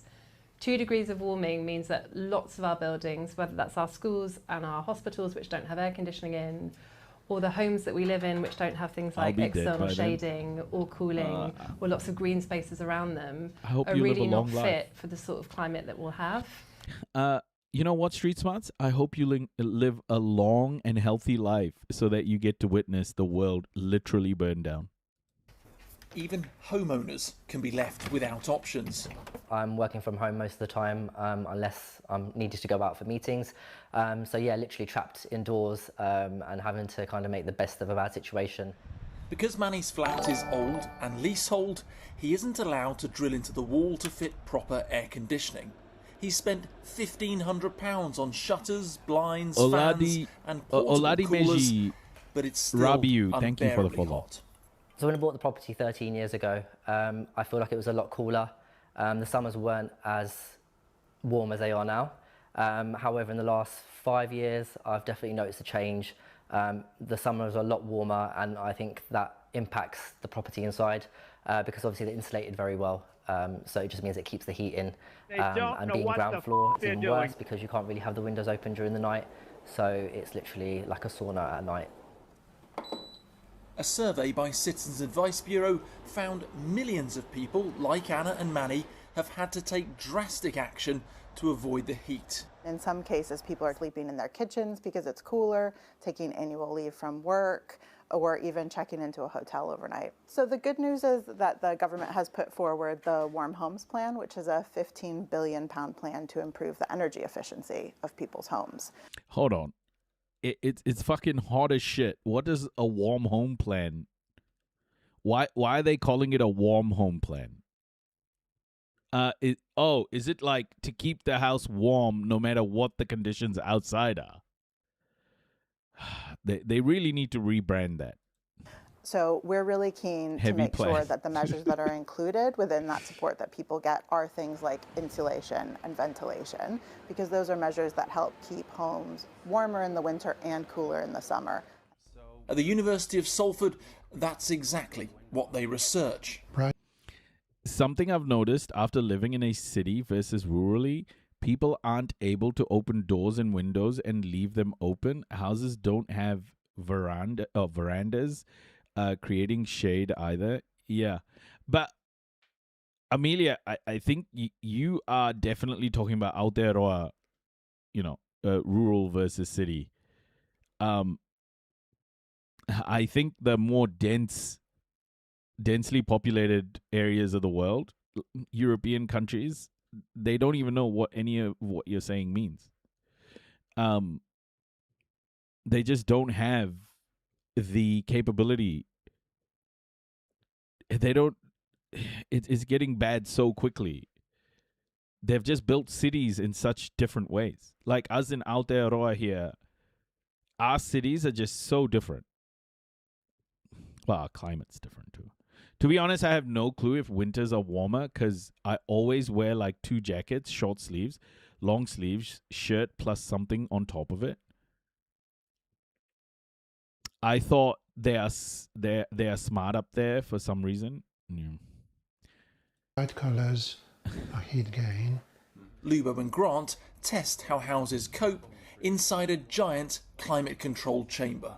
We can do 51 degrees here in a chamber, and that enables us to fast forward the effects of climate change. What we need to do is redesign the heating system to enable cooling as well. So here you can see the purple is the cold air coming out of the fan coil unit. By reversing the airflow on a heat pump and installing cooling radiators, they were able to keep the inside at 18 degrees whilst external temperatures were 33. By implementing an ice generating system that basically converts your house into the Arctic, they can maintain temperatures of 10 degrees Celsius inside your house.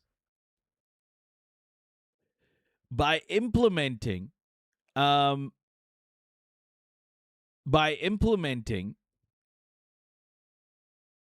conditions in the Arctic, you can basically maintain cool temperatures in your house year round. Do these people consider that this infrastructure needs to be built? Do they just like controlled environment? Just get a bunch of snowmaking machines here.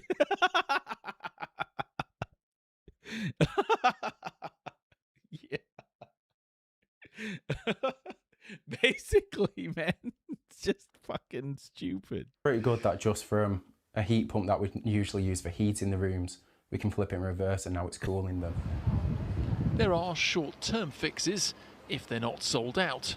Long-term, homeowners and crucially landlords may have to invest so we can all cope with the climate. Martin Stew, ITV News. Yeah, this is a great question. What about landlords? Landlords, are they going to change? Are they going to change the policy for landlords to invest in climate change technology for their houses? To get them to install climate change related upgrades to their homes? Can we get landlords to do that? Insulation keeps building cooler by acting as a thermal barrier that slows down the transfer of heat from the hot outside air and the sun into the cooler interior. Yeah. Yeah, Shiny, it's like, I think it's cheaper to just move the dead bodies of overheated that will be present in overheated houses than to actually upgrade a property to be able to bear these temperatures, right? I mean, how much could it cost to move a rotting body from a house? Landlord math. We were allowed into a Chinese factory producing air conditioners for homes in the sweltering UK. Production at Haier in Qingdao could reach record levels this year. Demand for these AC units has risen in line with temperatures during successive European heat waves. China dominates the air conditioner market. It produces 83% of the world's AC units. Last year, this factory made 5 million air conditioners, 30% of which were for the European market. This year, they're already on track to double that number. Oh, shit. China is making loads more money, folks. I'm thinking there's some sort of climate lab in Wuhan. Have you guys seen that climate lab in Wuhan? Oh, shit. China's controlling the climate so it can sell more air conditioning units. Heck, at that point, they don't need to refund a security deposit and get to charge the next renter another one. Yeah. Solve the housing crisis? Sounds about right, yeah. China maxing, yeah. All my lights in my house is not more than a 40-watt light bulb. Chinese weather laser, yeah. Someone in southern United States of America is thinking this up right now. God dang, folks. Today I heard that these Chinese AC companies are selling out of their AC units. Now, I look at Europe and I go, God dang, it's hot as fuck. It's hotter than a motherfucker in Europe. And now, Chinese ACs are selling like hotcakes. Mind my puns. So, put 1 and 2 together, folks. You get 5. In that Wuhan, there's got to be a climate control machine. Control the climate, make it hotter, and sell air conditioning machines. It's perfect.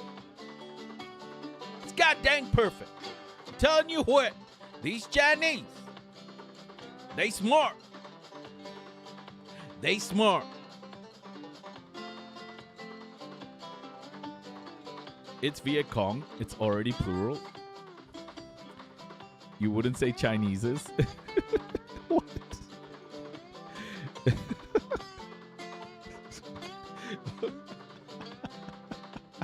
Sorry, movie quote.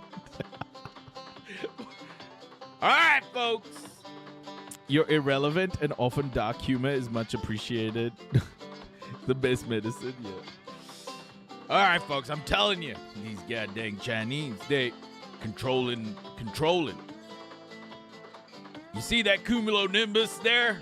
God dang, folks, that's straight from China, that. From Wuhan. That's a Wuhan cumulonimbus. They're trying to rain on my parade. I know you Chinese doing this shit. Q told me. You hear me? Goddamn Q. He's right every time. I love me some Q. Good. They brought in extra staff and extended their shifts to cope with the rush. We have extended working hours, drafted in personnel from other factories, and stepped up production to... Did we just start a new conspiracy? The Wuhan Climate Control Lab. I think this is why the U.S. refuses to continue with green policies. Lots of profit to make in disaster.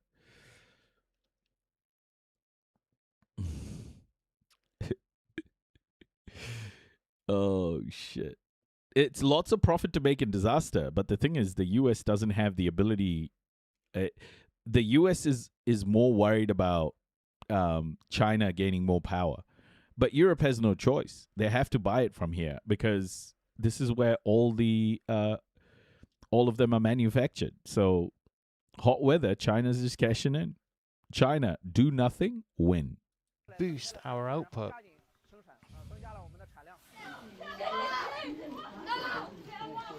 Oh, shit!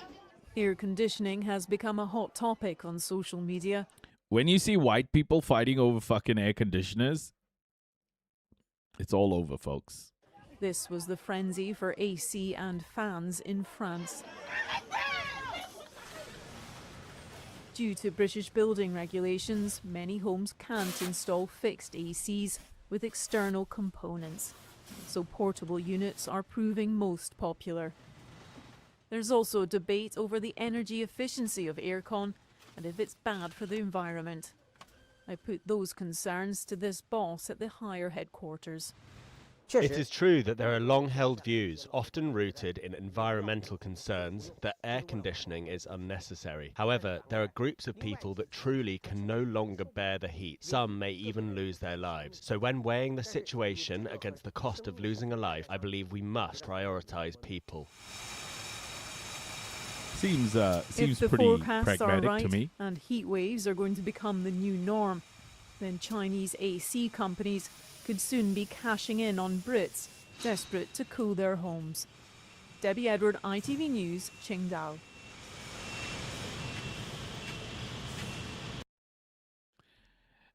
That's such a crazy thing to be like. It's like China cashing in.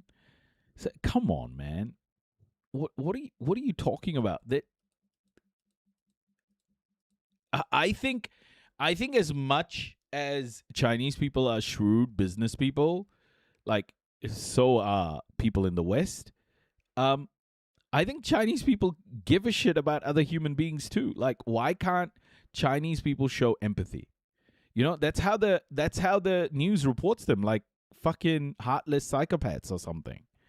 Why is it that Chinese people can't feel empathy for people going through a hard fucking time?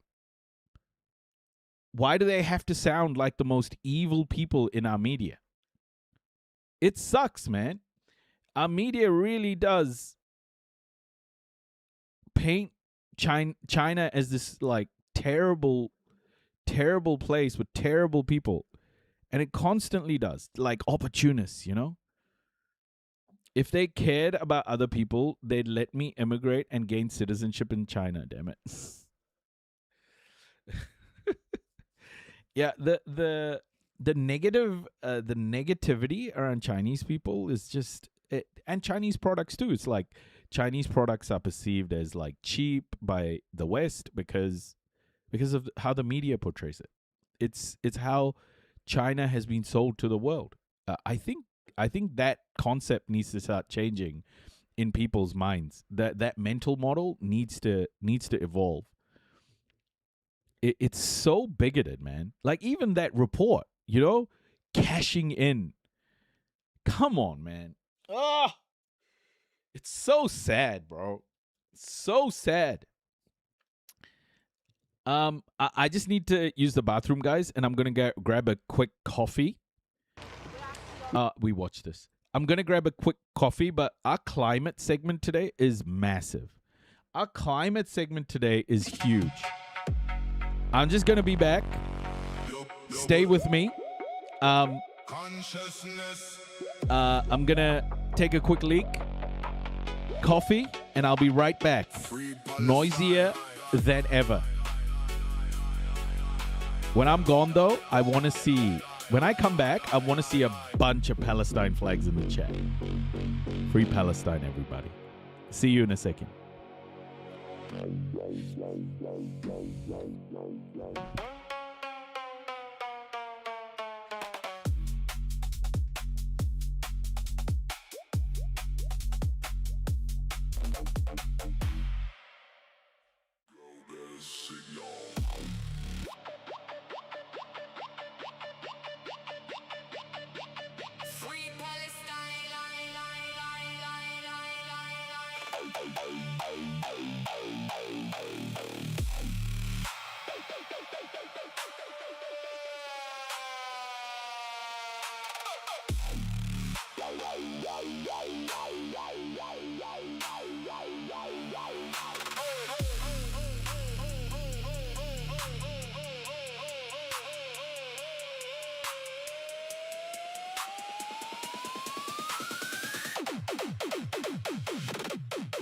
Consciousness.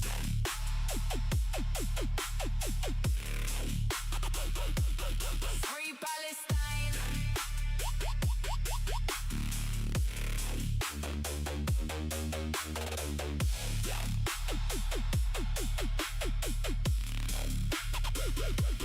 Free Palestine.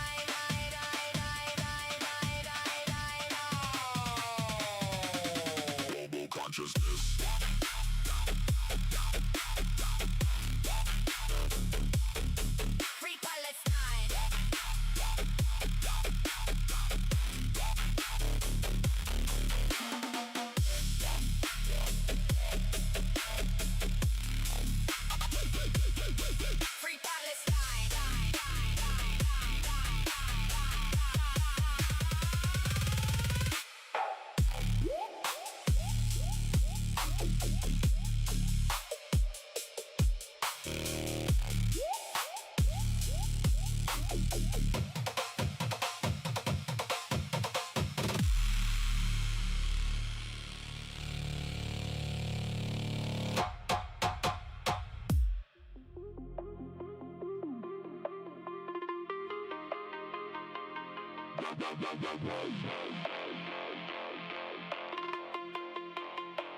Global consciousness.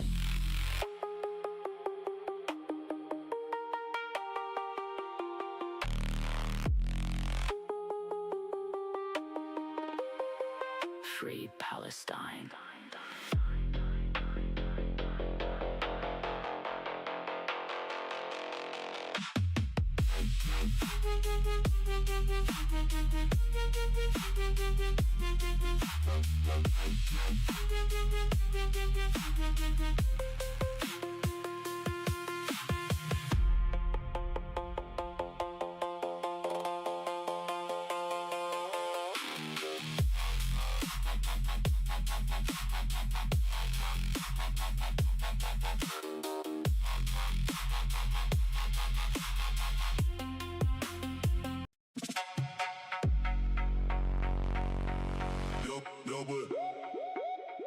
Consciousness.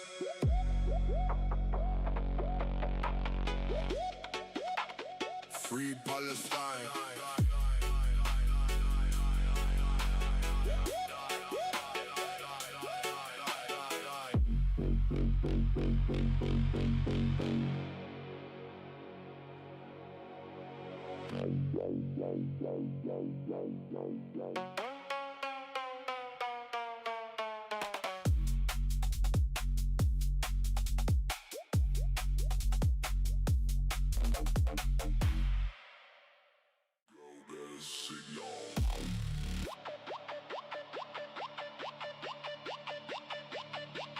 Free Palestine.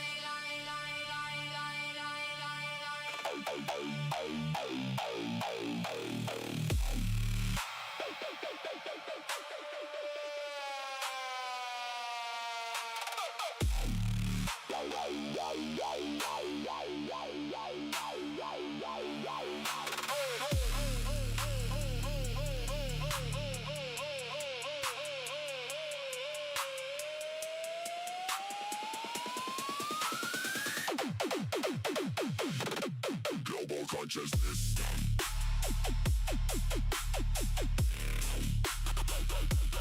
Free Palestine.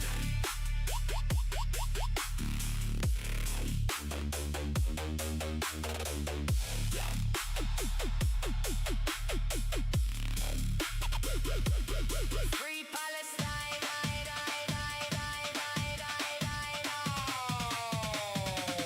Global consciousness.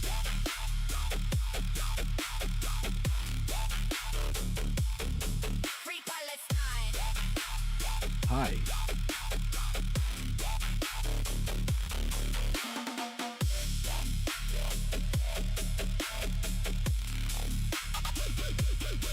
Free Palestine.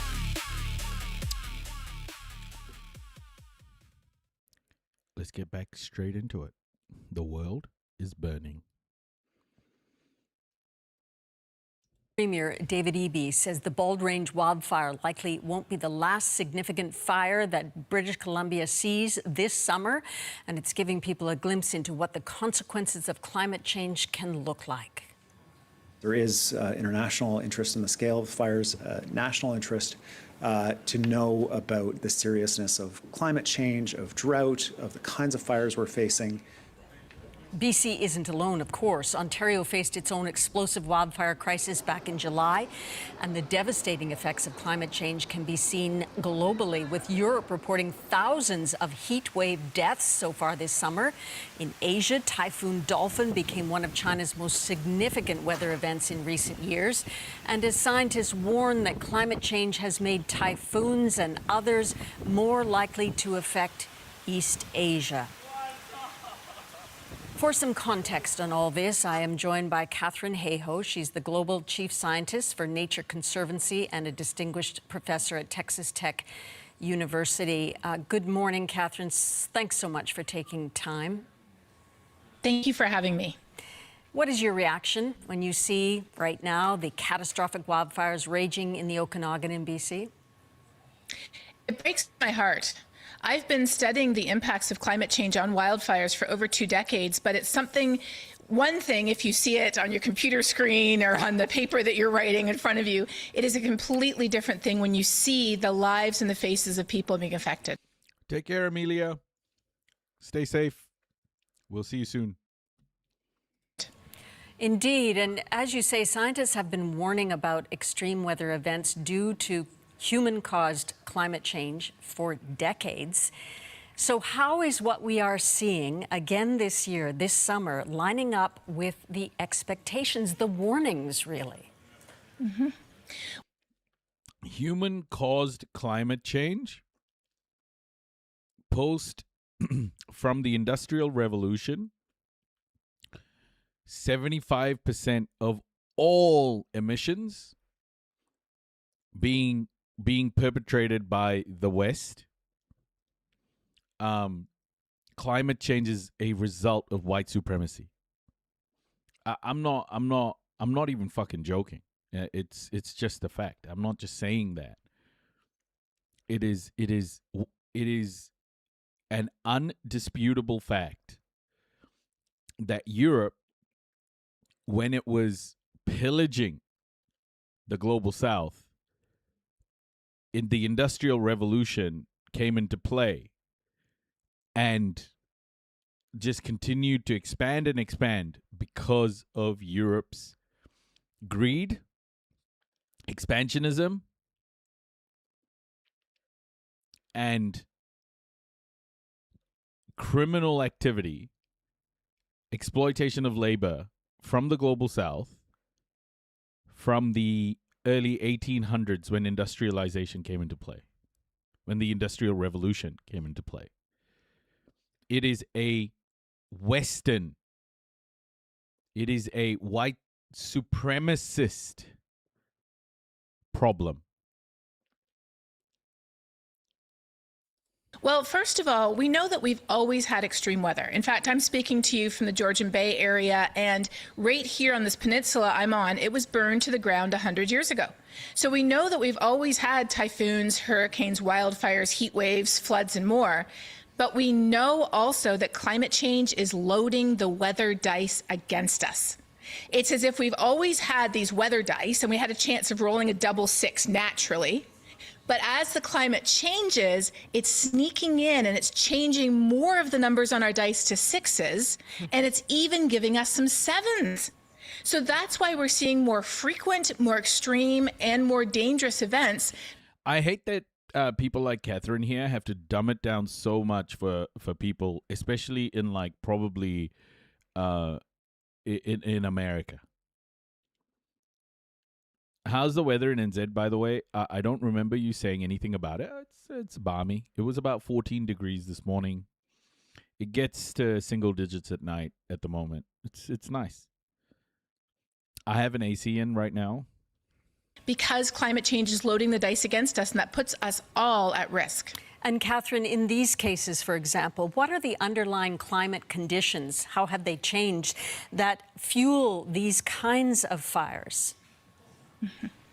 There are a number of things at work here. First of all, especially out west, our warmer winters no longer kill off the beetles that can destroy up to millions of acres of trees. And so there's more dead wood now because of those beetles than there was before.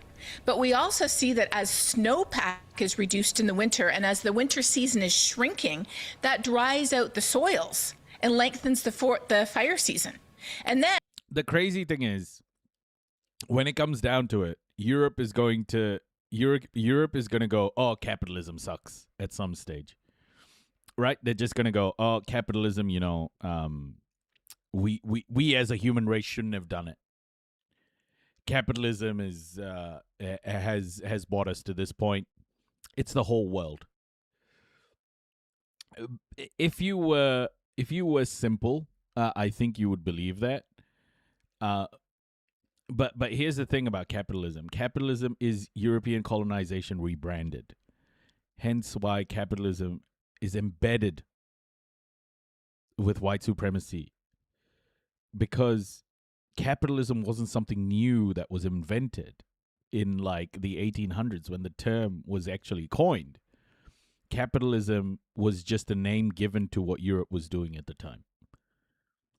And you have to understand that what Europe has been incredible at is rebranding the most evil shit to sound benign.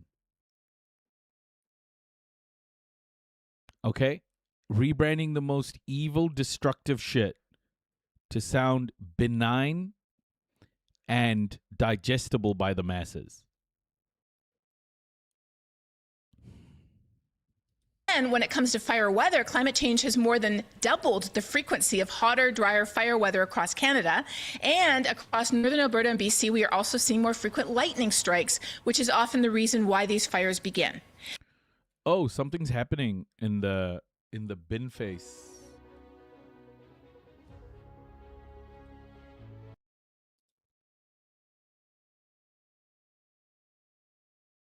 He's said in the last half hour or so, at some party he's having with his supporters, that he's beaten the establishment candidate. I assume he means you.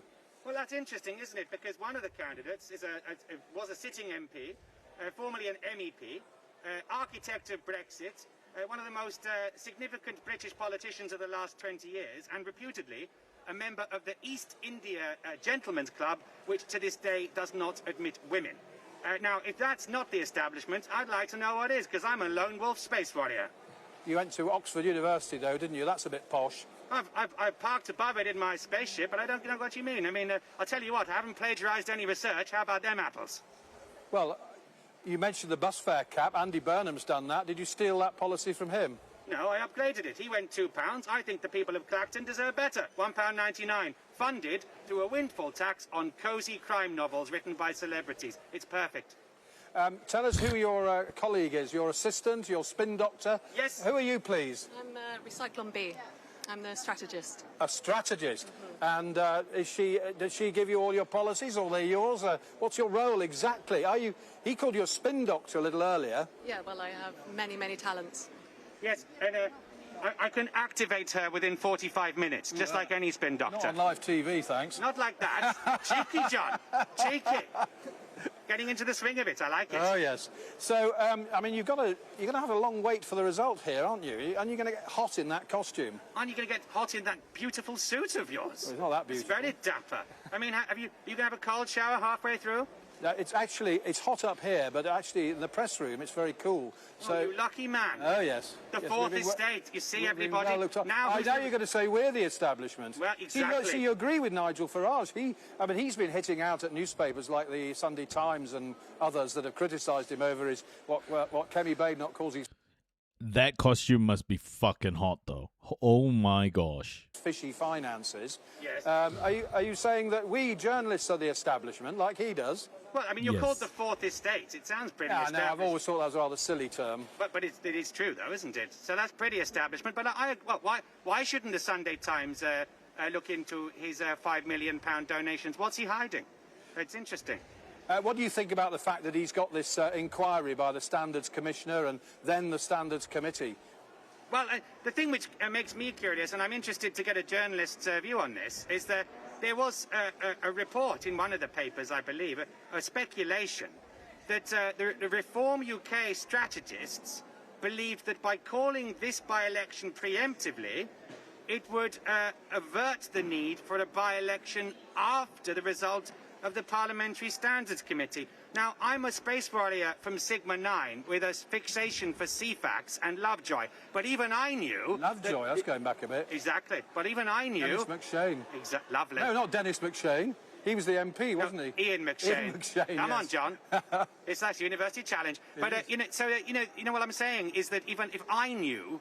that wouldn't work. How would a putative government in waiting not know how Parliament works? I find that fascinating. Well, you're right about that, because the fact is the rules, and I've studied them, say that if a person leaves Parliament for whatever reason, illness or whatever reason, it's paused, the inquiry suspended, but then if they get back into Parliament, it's resumed.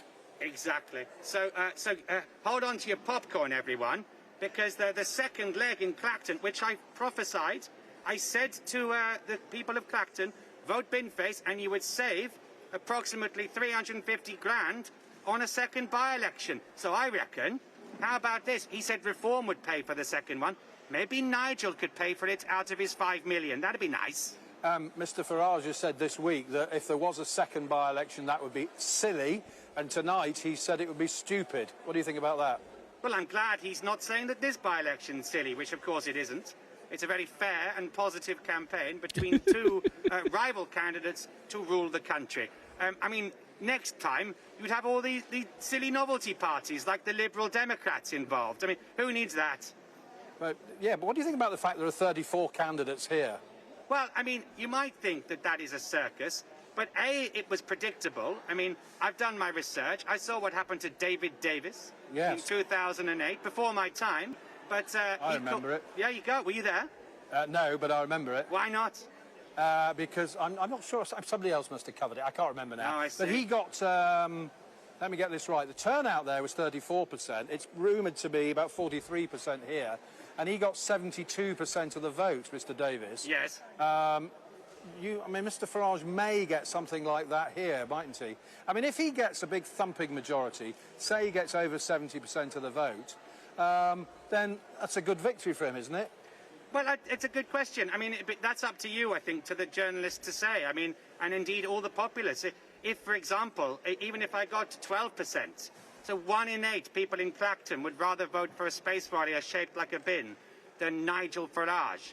That would be interesting, wouldn't it? And if it goes higher and higher and higher, it says more about what the actual population thinks about Nigel Farage than maybe this election. Remember, there was a national poll just a few weeks ago in which I defeated Farage as to who would make the better leader by the favourability poll, 33% to 21%. What do you make of that? Well, you seem to suggest just now that 12% for you would be a good result. Is that what you're saying? Well, the way I say it, John, is 1 vote is beautiful. I would take that, you know. 1 human choosing me, fantastic. Apparently there's a few more than that. 309 would be my greatest ever score in a parliamentary election. Where did you get 308? That was in Richmond and Northallerton against Rishi Sunak. Rishi Sunak, yes. Obviously. And you knew that. Yes. Yeah, of course you did. I do now. Yeah, there we are. And then, I mean, 5% I get to keep my deposits. We could go out for a curry. How about that, John? That'd be nice. You paying? Out of the 500. How do you eat a curry with that on? Well, I can't eat, but I'd watch you. It would be delightful. Listen, I'm being told that we've run out of time. What a shame. It's been a pleasure talking to you. You too, John. Nice to have you back. You're the pinky to my brain, the wise to my Morecambe. It's a pleasure to talk to you each time. That is an honour to be called the wise to your Morecambe. Absolutely. Well, we might talk again when we know the result. Let's do. The cannon to my ball. OK. All right. Great talking to you. Should we shake hands? We should. Good. Good man. Nice talking to you. Thank you. Well interviewed. Thank you for talking to Sky News. That's been live. Lovely. Love you all. OK. Thank you. Often unseen by the rest of the world, the situation in Sudan, the world's worst humanitarian crisis. I have Sudan in spotlight, so we will go over Sudan. Now there's a can the tinfoil hat crowd can get into or behind. Yeah, he's I think he does exactly what needs to be done. He does it well. He does it well. All right. Temperatures climb past 38 degrees Celsius. How long will this hot weather last? ITV. If a reminder were needed tonight about the volatility and danger of extreme heat, this is the scene in Stourbridge. Several homes reportedly on fire, many more evacuated, as firefighters struggle to contain a huge grass fire which has spread across roads. Hello, it's just Jacqueline the midwife. Are you okay? For those working on the front line during this heat wave, caring for some of the most susceptible to extreme heat, like the staff at Birmingham Women's Hospital, today was another day doing so in temperatures not much lower than outside. Amy gave birth to Ocean 2 weeks ago. When we were in the ward, sort of recovering, it was quite unbearable. Luckily, my husband was there to hold the baby while I had the fan on me. So it's just sort of trying to manage as best as you can, really. Midwives are having to manage without aircon and in full PPE. It's not easy, it's really difficult, and obviously it's really warm, but it's not something that we can cut back on. It's really important for infection control and patient safety. This ward is full of fans, but elsewhere in the NHS, the Royal College of Nursing says some staff have had to live without, working, it says, in some cases in inhumane conditions, sweating from head to toe. Yeah, inhumane. Imagine how doctors are working in Gaza, bro. Like, this is the thing. Like, it's so easy to look at this and go, oh, fuck, this is so bad. And then these same news outlets have not reported anything about the situation in Gaza. It's just, it's sad. It's sad. But this is something I have to resist myself from, you know, going into that place where everything I'm comparing to Gaza. I think it's a solid thing for us to do at any possible moment. It's hard to disconnect from that suffering, you know. Nurse even collapsing with dehydration, and it's calling for an urgent programme to heat-proof hospitals. There was no escaping the intensity of the afternoon heat for those tackling the latest moorland fire in the Peak District near Sheffield. Gamekeepers turned firefighters in trying to put it out, and again urging extreme caution when visiting the countryside. Do not bring barbecues, cigarettes, rubbish, you know, fireworks. We've had all of these things. Ignition sources need to be down to a minimum. On the River Mole in Surrey, teams were tackling another environmental impact of weeks of hot, dry weather. Right, so that's one of the larger ones we'll have got today. Stunning and then rescuing hundreds of fish whose habitat is fast drying up, transferring them first to tanks and then to safer waters. Where there is safe water for humans, it's been extremely popular. But while this aqua park at Westmill Farm in Hertfordshire was busy, its campsite was all but deserted. Weather like today's, too hot even. Oh, not the ticks, but tick. All right. For holidays. When it gets to temperatures like today, it tips people over that edge where it just gets slightly too hot to go outside, basically. It's okay jumping in the water, but to sit out in this, it is very intense, and obviously skincare is important and things like that. So it's definitely detrimental on those specific businesses. Tonight in Stourbridge, people are being urged to keep doors and windows closed as firefighters battle to protect people and property from the latest fire fuelled by this heatwave. Ben Chapman, ITV News, Birmingham. Well, Nithya Rajan is at the scene of those fires in Stourbridge in the West Midlands, and Nithya, very dramatic images from there. Okay, we've seen the coverage from Stourbridge, so I'm going to move on. I want you all to see this report about farmers and how this is impacting farmland. I know we watched a few things about farming, but I think this is one area that needs a lot of attention. The country's farmers continue to be affected by the current dry and hot weather. The lack of rainfall and poor growing conditions mean many farmers are already using up much of their winter feed, while crop growers say this year's yields are being affected by low soil moisture. Farming groups are calling for urgent supports from the government. Prolonged warm, dry conditions, great for some, not for the country's farmers. This dairy farm in Laois is one of the areas that's seen little to no rain in the past month. We're upwards of about 90 to 94 millimetres soil moisture deficit. So that basically means there's no growth. So what we can see in this area around here is crops that should be, say maize for example, that should be 8 or 9 feet high, they're about 5 or 6 feet high. William Cassidy has a 100-strong dairy herd, but with grass not growing, they're off the fields and eating into feedstocks. These are William Cassidy's fodder reserves, which he was hoping to keep until winter to feed his cattle. Around a month ago, they came out around this far, but with the exceptionally dry conditions, he's had to break into them early. We're feeding now full winter ration, as you can see here, for the last 6 weeks, and there's no end in sight. There is no grass whatsoever, zero grass. So we're not even attempting to graze because there's nothing there to graze. So the cows are happy as Larry, but it all comes at a cost. And that's next winter's rations that they're eating. Don't downplay how aggressively now Africa will be colonized by Gulf states, by Western states, because Africa has a lot of arable land that is going to be used to grow crop, right? Like UAE is already doing it in Sudan. The Gulf states are already going into Africa and, taking land. So as this gets worse, I think Africa is going to become a massive target. Man, Africa just can't catch a break. Honestly, it's bad. I was working out the other day. It's somewhere between 380 and 40 euros a day per cow. The president of the Irish Farmers Association was on a whistle-stop tour today of farms worst affected, and after Laois it was on to Carlow to highlight the scale of the challenge facing farmers there and call for help from government. We've already looked for the Fodder and Food Security Committee to meet. We want to see that convene immediately, and we want to see action from the Minister to help farmers navigate themselves through this period. The weather models keep showing rain coming towards Ireland and to the southeast, and then it keeps moving a little bit further northwest, which is why in parts of the west and the north it's a very different landscape.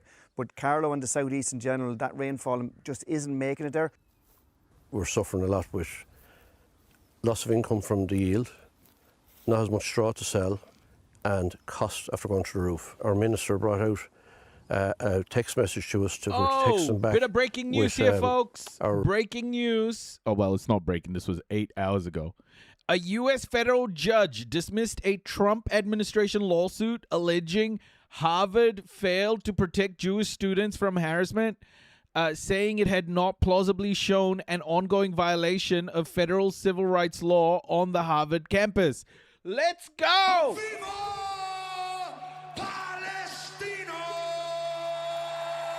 That's good news. Globalized intifada. That's good news. This was another effort by the Trump administration to conflate Zionism with Judaism, and it's all failing.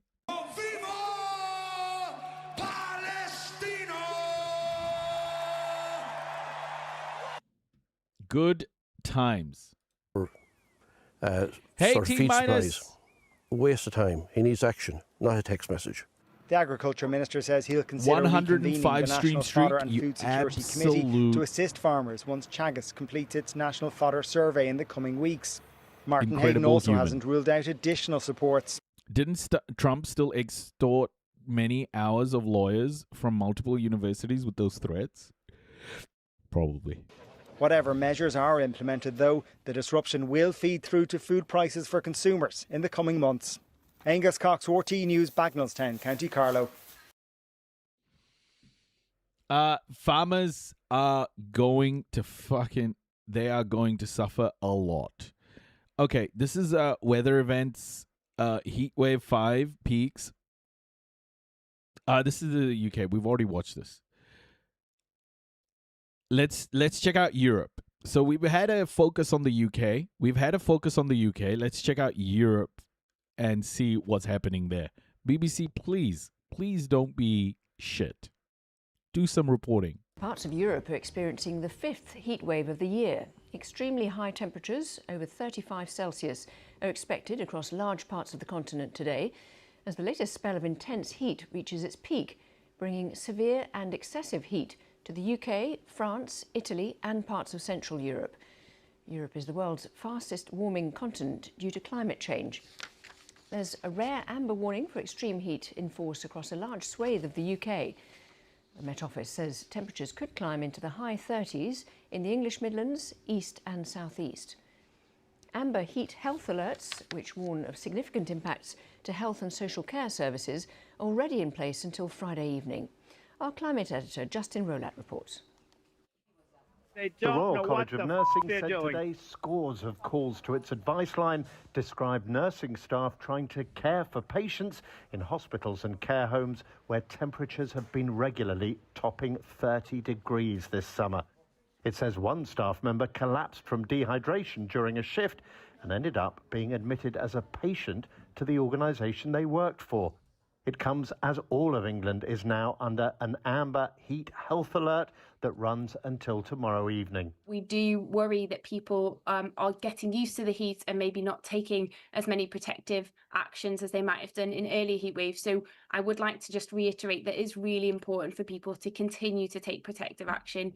That includes drinking plenty of water, taking water with you, and trying not to go out in the hottest hours of the day. The Prime Minister chaired an emergency Cobra meeting yesterday on the continuing heat, drought and wildfires and the growing risk from climate change. Andy Burnham said the government is considering restrictions on disposable barbecues as fire crews face increasingly dangerous conditions. In the New Forest, crews were still working yesterday to contain a blaze 4 days after it started. What the fuck is a disposable barbecue? Why do people have disposable barbecues? Is it just like an open fire? Can someone please explain to me what a disposable barbecue is? And with nearly 3/4 of England and all of Wales now in drought, water supplies are under increasing strain. You make barbecue and throw it in the woods? Hey, Deb, welcome. Charcoal? Yeah, no wonder then the countryside's on fire. People are literally throwing hot coals on... Are you serious?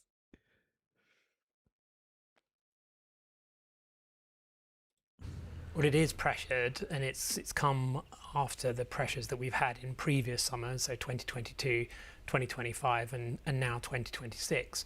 Although we had a pretty decent rainfall over the winter, parts of the region didn't receive enough to recharge fully, including Norfolk. So we do have a challenging situation emerging right now, both in terms of the level of demand on our system, but also in Norfolk, we've got... Oh my God. Folks, I think I know why these fires are being set off. I think I know where these fires are coming from.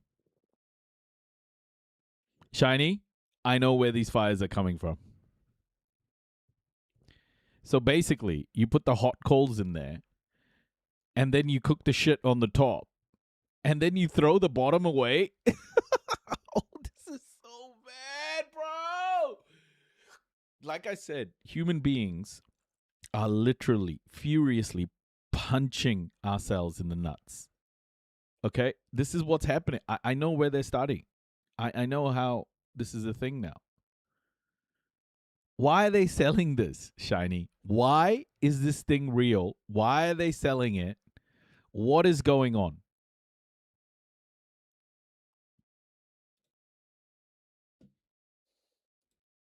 Rivers running at very low levels. There is a brief respite ahead, though. Some come with coals in them? Okay, guys, I think I've solved it. I think I have solved the problem.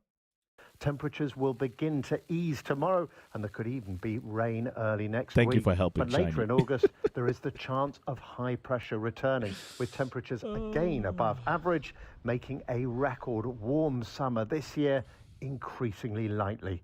Justin Rowlatt, BBC News. Our Europe correspondent Nick Beake told us about... Okay.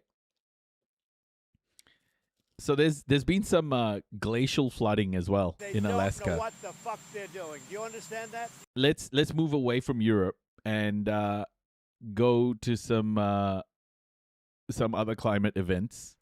Some glacial flooding. If there's one message that will be reiterated today is please evacuate.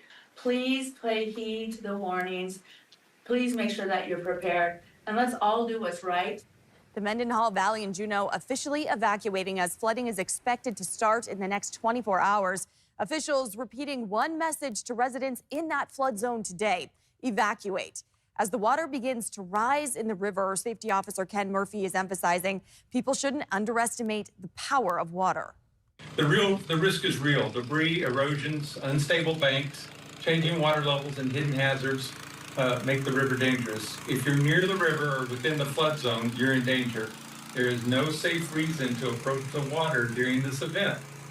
The city has installed barriers, like you can see there, to help mitigate flooding along the valley, but this doesn't eliminate all risks.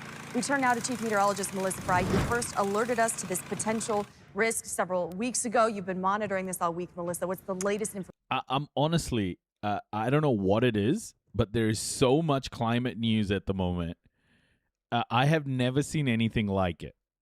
On the outburst. Yeah, so as you mentioned, the water has started releasing. It does take some time. We have more than 24 hours before we're likely going to reach that minor flood stage. But again, we're pretty much out of time to prepare. Now is the time really to begin evacuating. So we are under first alert August 12th through 14th for the Mendenhall Valley. That flood warning in effect. The river expected to crest Thursday morning with that flood starting in that minor flood stage starting Wednesday afternoon. So again, here's what you need to know. It is important that you are evacuating now with that flooding expected tomorrow.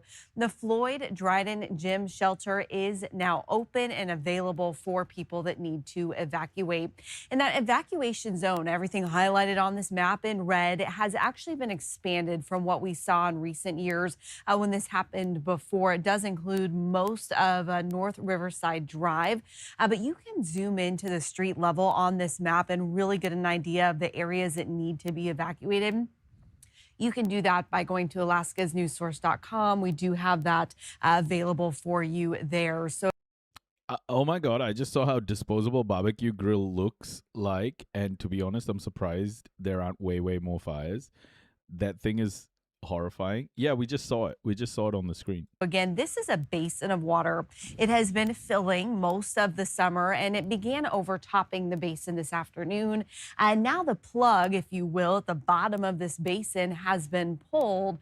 The pressure is such that the water is releasing. So that is now beginning to fill down into that valley, expected to climb as we head into tomorrow. The good news is water levels right now are actually lower than what we would typically expect at this point in the year because it has been so dry this August. But with this much water flooding in, it will rise quickly. Oh my gosh. Not only is climate change making water levels low, it's also at the same time making water levels high because the ice is melting. You can't even, this is like types of disaster shit that we've just not even imagined, folks. There's going to be like a tsunami and desertification happening at the same time. Hey, Scary, welcome. There's gonna be heavy rain and drought at the same time. What is happening?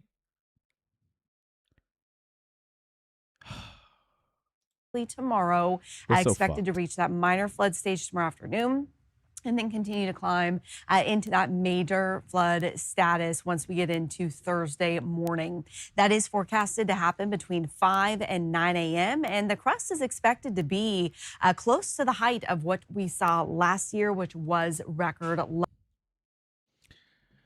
Man, and then you look at Indiana.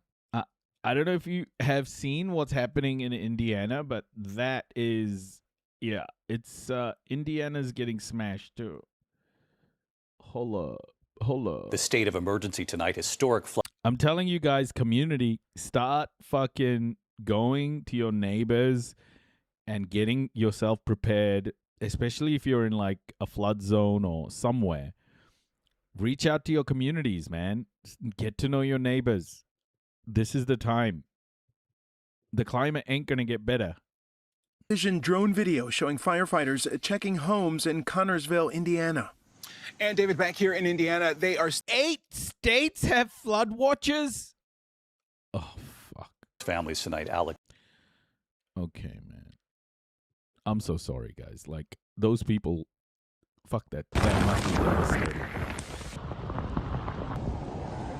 We are in a very dangerous weather situation that really involves all of Ohio. It is unusual. Even a good politician will never replace a good community. Absolutely, Orpheus. Absolutely.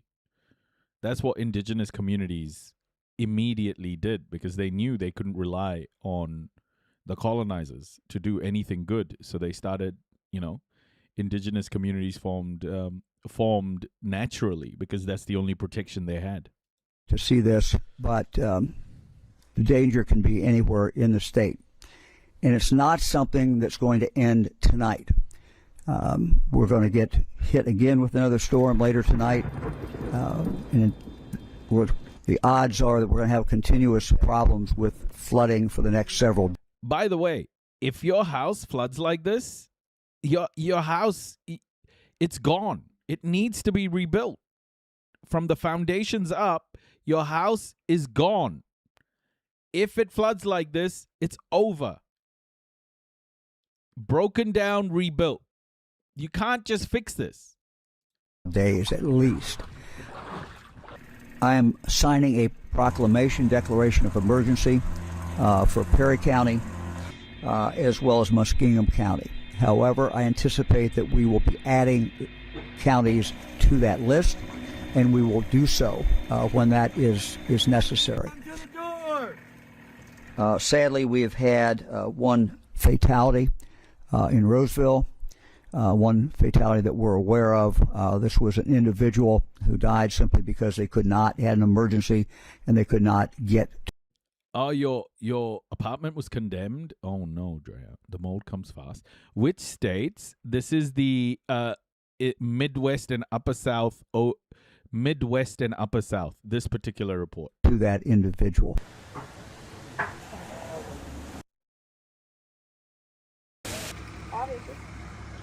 That's the river. That's deep. There's probably water in the car now. Yup.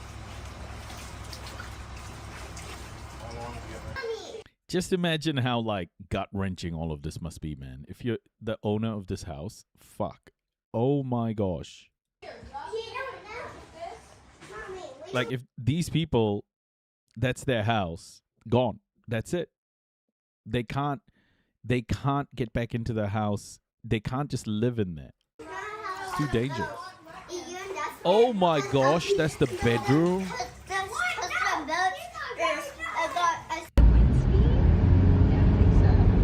I think they'll end up saying, wow, this was tornado damage. Now look.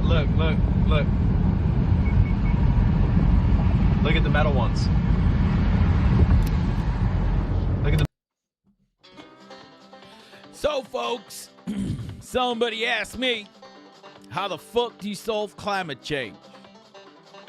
Well, I said, give the people more guns. The only way to stop climate change is with a good guy with a gun. We need more guns, folks.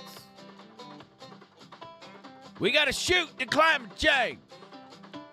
The cumulonimbus. I tell you, I just put a scope of mine and I just take out the cumulonimbus. You see that one there? Gone. I'm gonna take it out later. Easy. Shoot the climate change right in the face. I'm telling you. More guns, folks. More goddamn guns.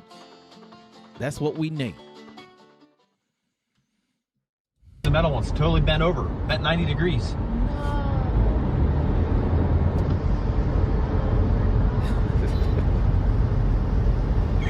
Look, how many have got snapped? I mean, a bunch. I can't believe, once one of them fell, they all just went down.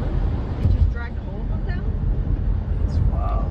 Here's all your friends. So we got a lot of damage across the state. All of our resources will be attentive. We were up here yesterday, and we will pour the coals to it to make sure that we get things back in order. Again, up here, it's going to be power restoration, a lot of cleanup.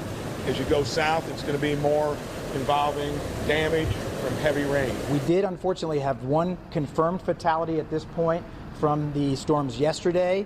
That was a 4-year-old child in Jennings County. Fuck, a 4-year-old child. No. And we have 2 other reports of fatalities that are unconfirmed at this point that may be storm-related.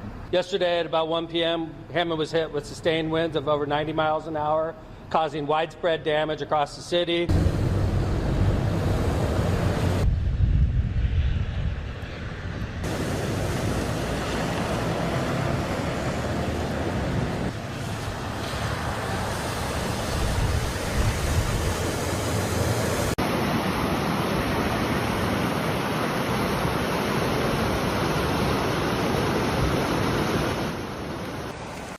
I'm not looking for it, but why am I not seeing all the weather manipulation conspiracy theorists pushing their disinformation? Because they're being flooded right now. You will see it. It happened in COVID as well. Like, while COVID was happening, there wasn't that much conspiracy going on. It happened after. Usually the disinformation comes after. Because people tend to forget how bad it was. I can't figure those Midwest, Upper South, up North. I have trouble with that type of USA orientation. See, they smart. That's why they all get trucks.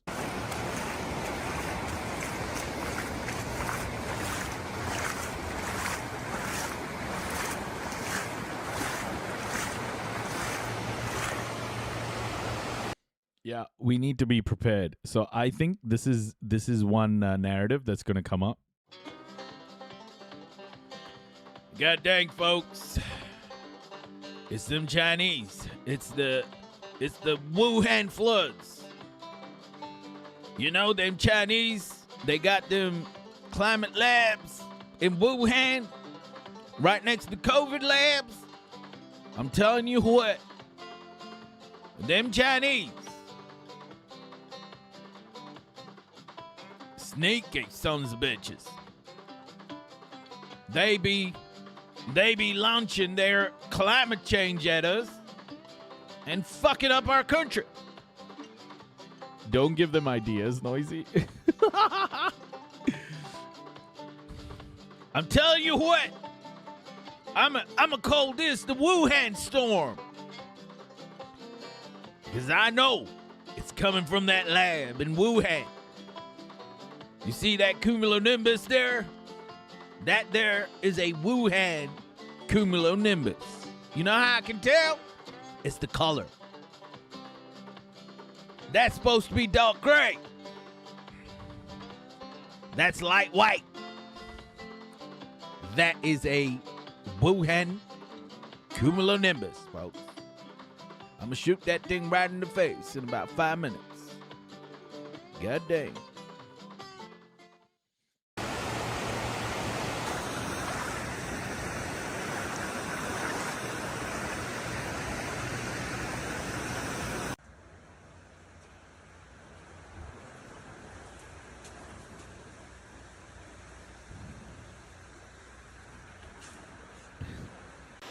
Yeah, it's coming from the lab in China, yeah. I'm overwhelmed and I'm... Please don't shoot the cumulonimbus. I'm upset because... I can't guarantee nothing, man. No flood insurance here.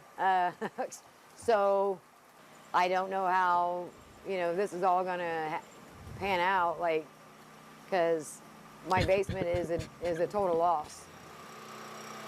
I was at work and my son called me and said the house was flooding. So I rushed home and I opened the basement door and it's all the way filled, and that's a full basement down there.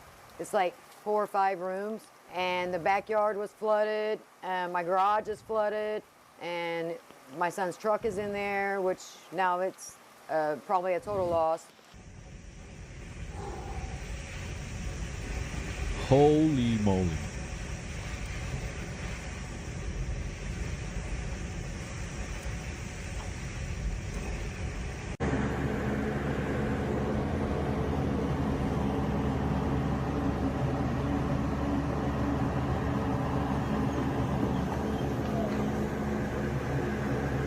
Hey, look, it's a Cybertruck. I do not apologize to people who like Tesla. Let's go to the Midwest now, where Indiana Governor Mike Braun declared a state of emergency after intense rainfall caused devastating flooding. Jess, you're looking at this here with me. You can see the rising floodwaters today. This is across parts of Indiana. And it's just amazing to see people step forward even when their own homes are waterlogged. We're understanding first responders use boats. They're pulling people out of their homes. CBS News' Meg Oliver reports some parts of that area, some parts of the state, saw their highest single-day rainfall ever recorded. The destruction is incredible. As you can see behind me, widespread flooding still exists here. I'm not sure incredible is the right word. I think, yeah. Cars, school buses, even this white truck that's trapped between this tree and a house. There's debris that has floated up on several porches, and we know there are animals trapped inside these homes. Animal control is on the scene. They're getting ready to wade into the water to see what they can recover. We are getting a little bit of a break from the rain, and the water is receding a little bit, but we're still under a flash flood warning with possible more storms coming through later today, so we're not out of the woods yet. We have been talking to several people who live in this area. The water came in so fast and furious, rising more than 5 feet in some homes. I met Tony Smith, who was born and raised in this area. Not only does he have a home, he has a radiator business right next to his home. Both were completely destroyed. Take a listen. We are totally devastated. Everything. As appearances look right now, we've had 5 feet plus of water inside all of our homes here. And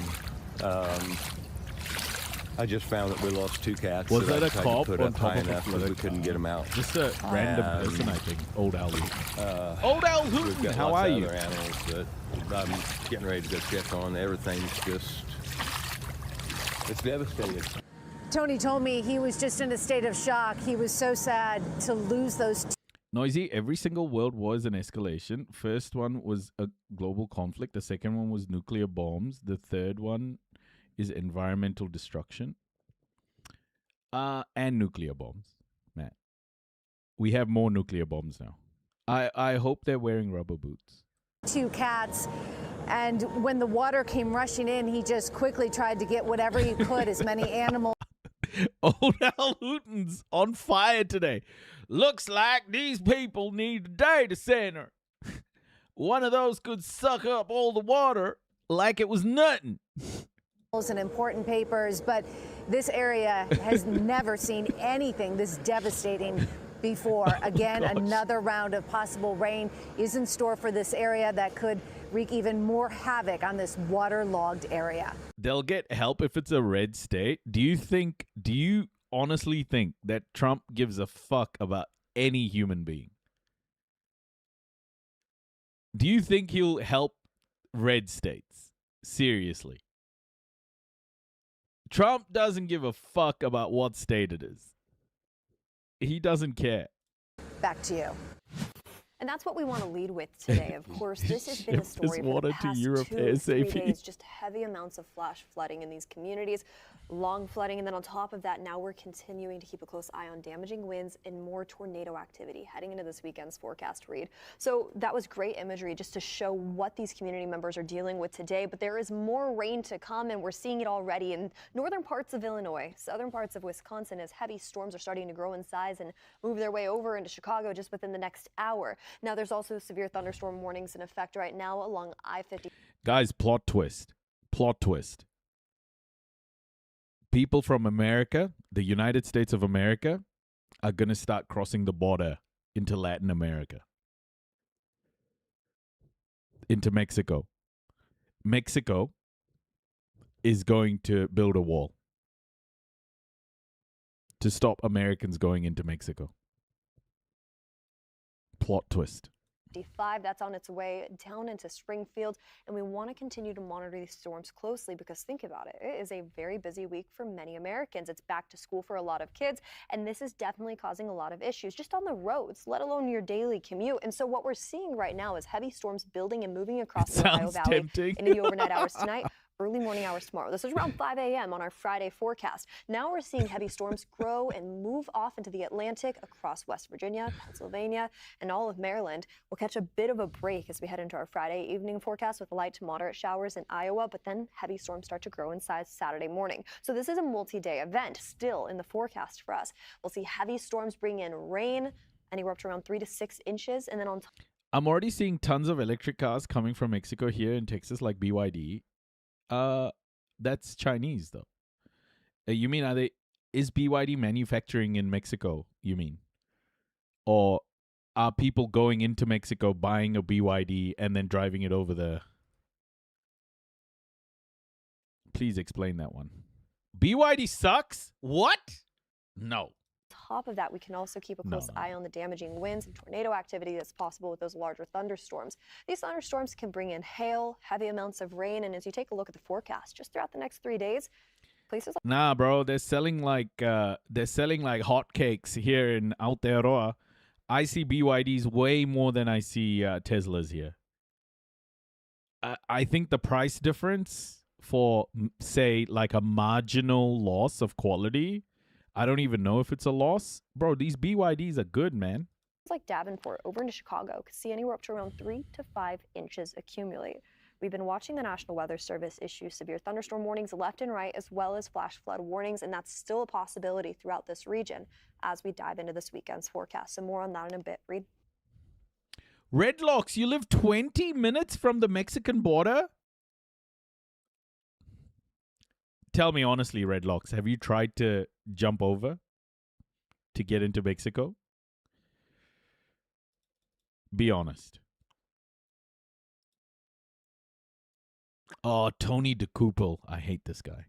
And good evening again. We're tracking another round of dangerous storms tonight, bringing more heavy rain over part of the country already beyond its limits. The Midwest is getting hit again, the worst of it over Indiana the past couple hours, where over the past couple days, we've already seen widespread flooding like this. And after 11 inches of rain fell in some spots, the governor today declared an emergency. A look at the forecast in just a moment. But first, our Ian Lee is in Anderson, Indiana. Oh. Ian, good evening. Look at this guy just like waiting, and oh my, this is crazy. Just like his stance. Ice Agents joined the chat. Oh no! Oh! Welcome. Indiana. Ian, good evening to you. What are you seeing?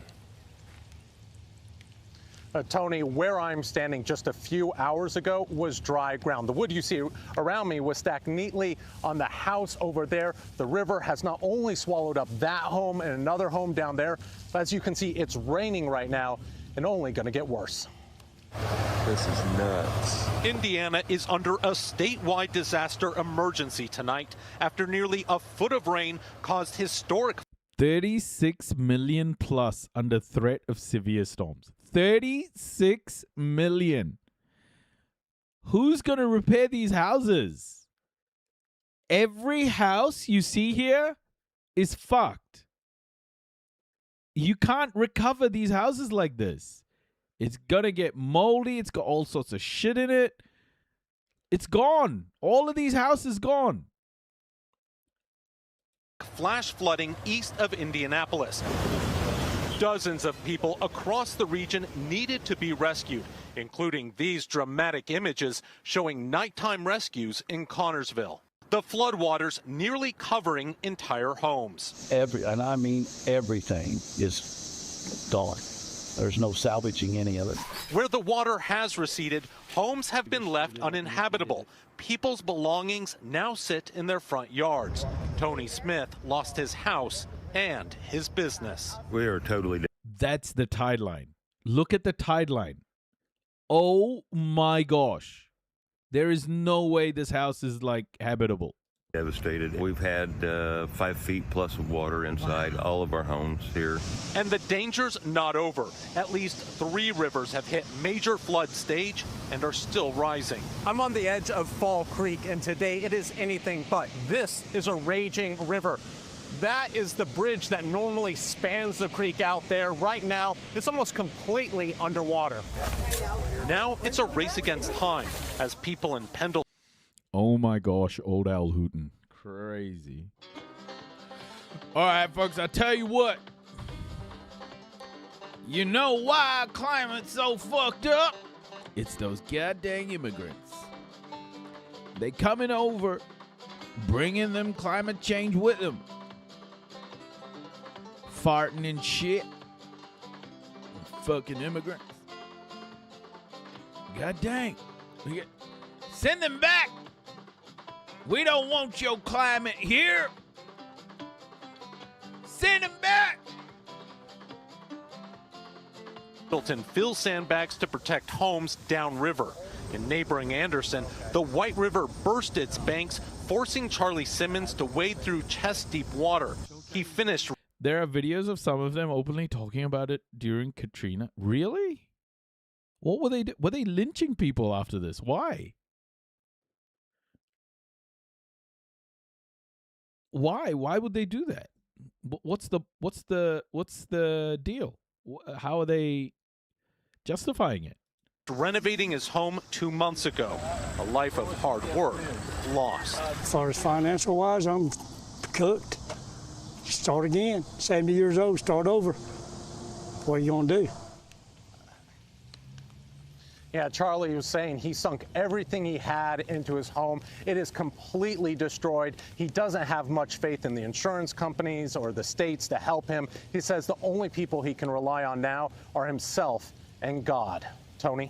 Ian Lee in the water for us tonight. Ian, thank you. That flooding in the Midwest is expected to continue through the weekend, and Chief Weathercaster Lonnie Quinn of CBS New York is here with details on that. Lonnie, good evening. Good evening, Tony. It's a bad situation. You've got a front that's just not moving, and when you have a stationary front sitting in place, it acts almost like a train track for the cars of a train to just come over one after the other. There will be more bouts of heavy rain that move into the exact same area that was hit yesterday. But why the old Al hootin'? What, like, the storm made them want to lynch black people? Like, what's the connection? Picking it up again tonight, tomorrow as well. You can see we have flash flood watches through a good portion of the Midwest. And for tomorrow, it doesn't move. The same areas. Just east of Indianapolis in Newcastle, they've picked up almost 12 inches of rain, and they could be picking up another 8 inches in that area. A widespread 1 to 2 for anybody, but some areas that don't need a lot of rain could be picking up a lot of rain. As far as the Hawaiian Islands, that tropical paradise, we have a tropical storm. It's a low-grade storm right now with about 40 to 45 mile-per-hour winds. But as it approaches the Big Island, the biggest concern, there's a hurricane watch right now with gusts up to 75 miles per hour. But I'm telling you, the biggest concern, rain for them as well. They could be seeing up to 25 inches of rain before the storm exits the area on Sunday. Fuck, man. How climate change is teaming up with Super El Nino. This is an 8-minute video. I thought a good explainer for all of you to listen to. This has been a climate-heavy morning today, but I think important, guys. Like, this shit's getting so bad. It's not using the storm as justification, but an opportunity, simple as. How insane is that, though, Old Al? I just don't see. The storm stresses emergency services, which includes cops, so they are just opportunistically going after non-whites. This is death exacerbated by corn sweat. White supremacy is insane, yes, yeah. It's doom and gloom, but it is necessary to cover it, yeah. This year has been a year of heat waves, wildfires, and extreme weather across the globe. It's not the hottest year on record so far, that was 2024. But climate scientists say 2026 could still take that ominous title. That's because it's an El Nino year. Some have even called it a super El Nino year. We'll get into... Man, we might be cooked. It hit 47 degrees here last summer. Bet I'll see 50 degrees in the next few years. Oh my goodness. 50 degrees. To that in a second. First, we asked Zach Labe, a researcher at Climate Central, what climate forecasters mean by El Nino. So what that refers to is it's this oscillation of ocean waters, the temperature of ocean waters in the central tropical Pacific Ocean. Okay, that sounds a bit dry, but an El Nino is anything but. He's talking about an irregular warming of the waters here in the Pacific Ocean. That's extra heat that can turbocharge global weather. making the extremes even more extreme. And so what El Nino does is it can add a temporary boost to those temperatures to make them even warmer than they would be. Warmer waters doesn't sound too bad at first glance, but the data shows this is the longest stretch of consistently high ocean temperatures since records began. And that's threatening to tip the delicate climate balance we depend on. These extreme temperatures in the ocean are... By the way, folks, this El Nino, I saw this motherfucker coming across the border, El Nino. He had his hat on. God dang, El Nino. I remember him like it was yesterday. He's a big boy. He can do some damage. I tell you what, he had a son. You know what he called him? Super El Nino. Fuck me. When I heard that shit, I was like, damn. We about to have some real problems up in here. The El Nino family. That barter, boy. We got to get that barter fixed up. Otherwise, there's going to be more El Ninos in America.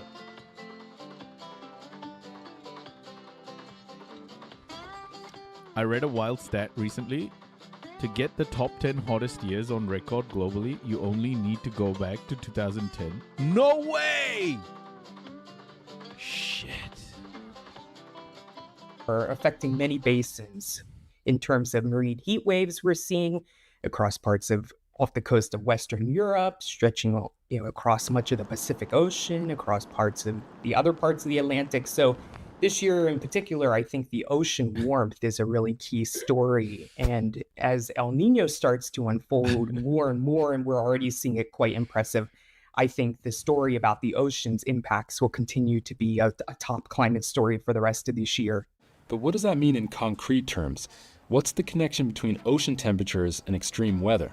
There's a couple different ways that the ocean temperatures affect extreme weather. One can actually be a local effect, and what that means is for coastal communities. So you can have really warm ocean temperatures right off the coast, and for areas along the shore, that can actually boost humidity levels. So that can increase heat stress. I think what this guy is trying to say is there are a lot of variables, okay? Climate science can only be so accurate in terms of predictions because there are so many variables. But one thing is clear. The hotter our planet gets, the more fucked we get. And as that continues to heat up, the fuckery becomes less predictable and more unique. We get fucked in many different ways. There's like all sorts of fucking, right? Like, let's just say average temperature goes up by 3 degrees Celsius. We're getting double fucked. Like, we don't even know where it's coming from. It's just fucking.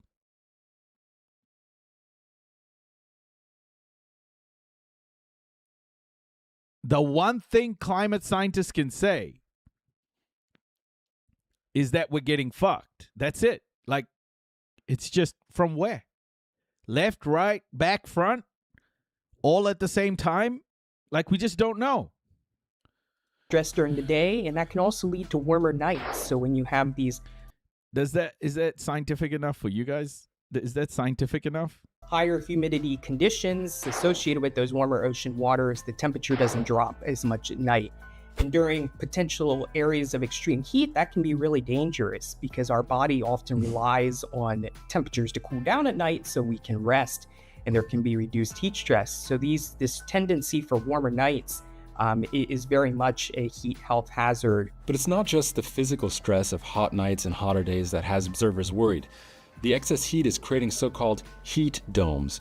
And if you've seen the horrendous fires that have been lashing southern Europe this year, you know the damage a heat dome is capable of inflicting.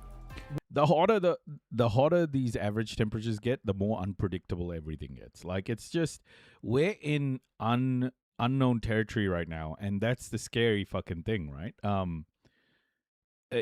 I bet you no one would have predicted 5 heat waves in a row, like 5 heat waves in a handful of months in Europe. 5 fucking heat waves. I'm starting to think that the unpredictability is already here. Like, the days of predicting anything might be over. We don't have enough compute to predict this weather. It's too many variables. I think we're getting close to the point where we don't even know what the fuck is going to happen like tomorrow. We're off the edge of the map, boyos. Here there be monsters. Yes. I think our predictive models just can't keep up. Warmer ocean waters can also affect changes in extreme weather patterns, so it can reinforce certain types of weather patterns to occur, like those heat domes. This is more of a new area of research that we're trying to understand the linkages between these warmer ocean waters and how that might affect these types of really persistent weather patterns like we've been. It's the same here as well. It's the same here. When Auckland flooded, like a couple of years ago, when Auckland completely flooded, no one knew what the fuck was happening. There was no warning, no alerts, nothing. It just flooded. And then people were a year's worth of rain in like 5 hours or something. It was insane.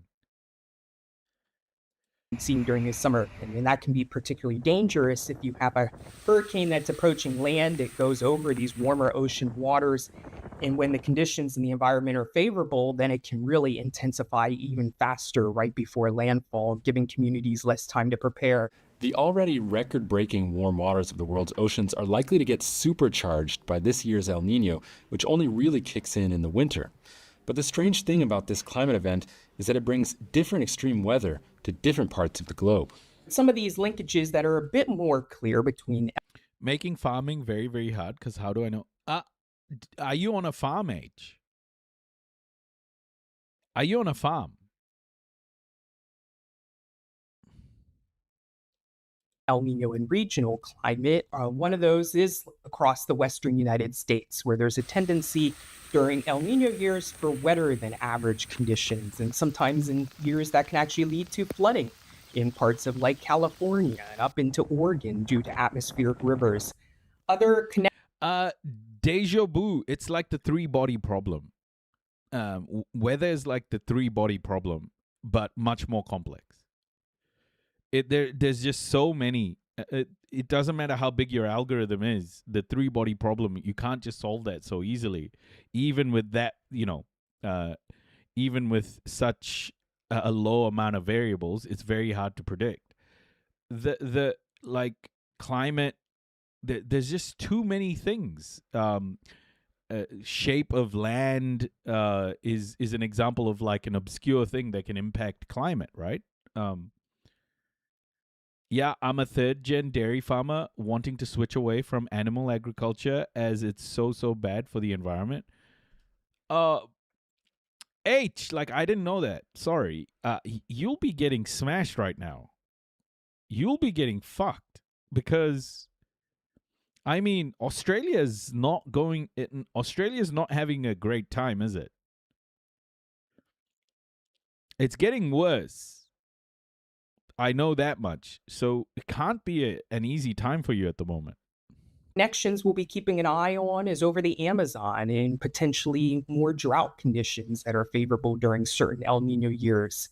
Other areas include Southeast Asia. That's a region that has a tendency for more heat extremes and especially drier than average conditions. So that can lead to areas of drought or more potential for wildfires to grow. So these are just a few of the linkages that El Niño has the tendency to more affect those regions. But again, every El Niño is different, and every El Niño has its own sort of character and intensity associated with it. So we will have to wait and see what this year has to unfold. But it's so hard to switch now, as growing grass for cows is much easier than growing crops with this random AF weather. Yeah, I mean, what's in store for Australia, man? Australia, we're talking about floods, forest fires, like apocalyptic forest fires, droughts. Australia has will have a bit of everything, right? And the temperatures in Australia, holy shit. Some temperatures just seem uninhabitable. And of course, there's the most extreme consequence of the climate crisis, the wildfires that are raging from Canada to France, Spain, Greece, and even Siberia. We're definitely seeing conditions become more prevalent for wildfire growth. When those wildfires ignite, that means that the environmental conditions are even more favorable for it to become more intense or more spread into larger areas. And it's really part of this idea that with a warming world, the atmosphere can hold more moisture. And so what that does to this land surface is that tries to pull all of that moisture out of like the soils and vegetation and crops. How long do you think, Age, before impacts get so big that it starts to impact the food supply? Like, from your perspective, what sort of trends are you seeing? And like, where do you think global food supply is going? Like, I mean, if that's a too hard basket question, at least from your perspective, from your locality, when do food supplies get impacted significantly? Into the atmosphere, so that leads to an enhanced drying of the vegetation, of the soils. That combined with some of these extreme heat conditions, the dryness, the hot temperatures, all make those wildfire conditions, the fire weather as we call it, more favorable for growth. And it's really part of this long-term trend. One of these factors, especially in areas that have this long-term trend towards less precipitation, are more likely to see the conditions be favorable for wildfires going forward into the future in a warmer world. So is 2026 going to break the record for the hottest year ever? 2026 is going to be close, and I can't give an answer today whether it's going to break the new global temperature record, but it's certainly going to rank within the top 5 and maybe top 3 warmest years on record. And for me as a climate scientist, I'm really interested in that long-term trend, which is due to, again, human-caused climate change. And so this year will rank very high and very consistent with that trend. I think what's a bit more clear is actually looking into 2027. So there's a tendency for El Niño's connection to global temperature to be even stronger and more clear sort of several months later. So especially getting into late 2026 into early 2027 is where we're really going to likely see global temperatures rise even more due to that extra boost from El Niño. So I think... Oh my gosh, we're not even in the worst part of this fucking thing? 2027 has a higher chance of breaking the new all-time warmest year on record. What's clear is the world is growing warmer. Well, that has already begun. Last year, our area produced literally millions of liters less milk than usual. No one had any grass, and we were feeding random food byproducts like almond hulls and grapes. Oh my gosh. So it's already happening. And, like, is this a trend, or is this like a one-off? Are you seeing it getting worse yearly, or is it... I'm sorry to ask you so many questions. But it's nice to get it straight from, the source. Like, it would be incredible to know what sort of trends you're experiencing. Like, is it getting worse every year, or is it random? Man, this is fucking scary. Honestly, guys. Year by year, and science points the finger at man-made climate change. But with humans pumping an estimated 100 million metric tons of CO2 into the atmosphere every day, I asked Zach Labe if he has any hope we can avert catastrophe. I think we're definitely seeing signs for optimism that there have been steps taken place to reduce overall global carbon emissions are lower than we might have expected otherwise had we not taken these steps to renewable energy. And I think looking at just the growing prevalence of solutions from wind, from solar, and other solutions are really showing strong steps that there are some actions being taken place around the world, and especially at the local level. I really encourage people to look at all the steps that are going on in their community. How can they get involved? How can they learn more about local community action towards climate resilience and climate solutions? And I think there's many optimistic and really wonderful stories happening at that local level. Some activists have put it this way: 2026 might be the hottest year on record, but it might also be the coolest year we'll experience for the rest of our lives. That is, unless we finally do something to reverse climate change for good. I'm Almian Issa. I despise the way these guys put it. That is, unless we reverse the effects of climate change.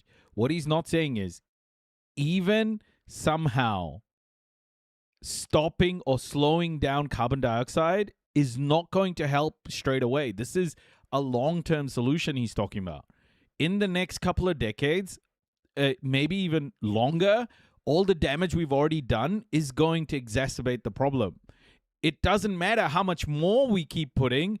Everything we've put into the atmosphere is what's causing it. So even just stopping CO2 right now wouldn't help the world get better.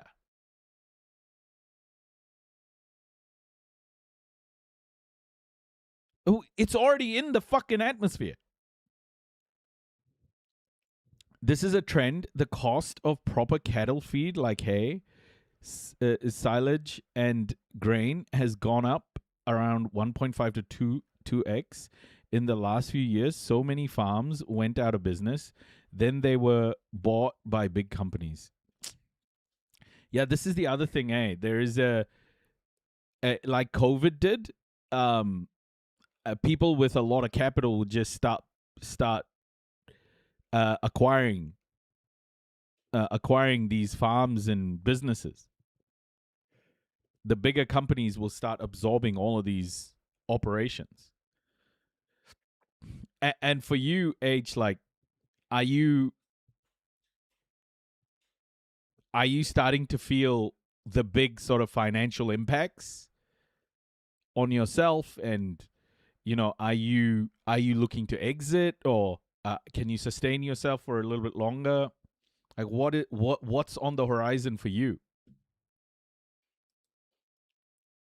This is a lot of personal questions as well. Like, feel free to say you don't want to answer if you don't want to. Drying Danube cuts Romania's atomic power supply.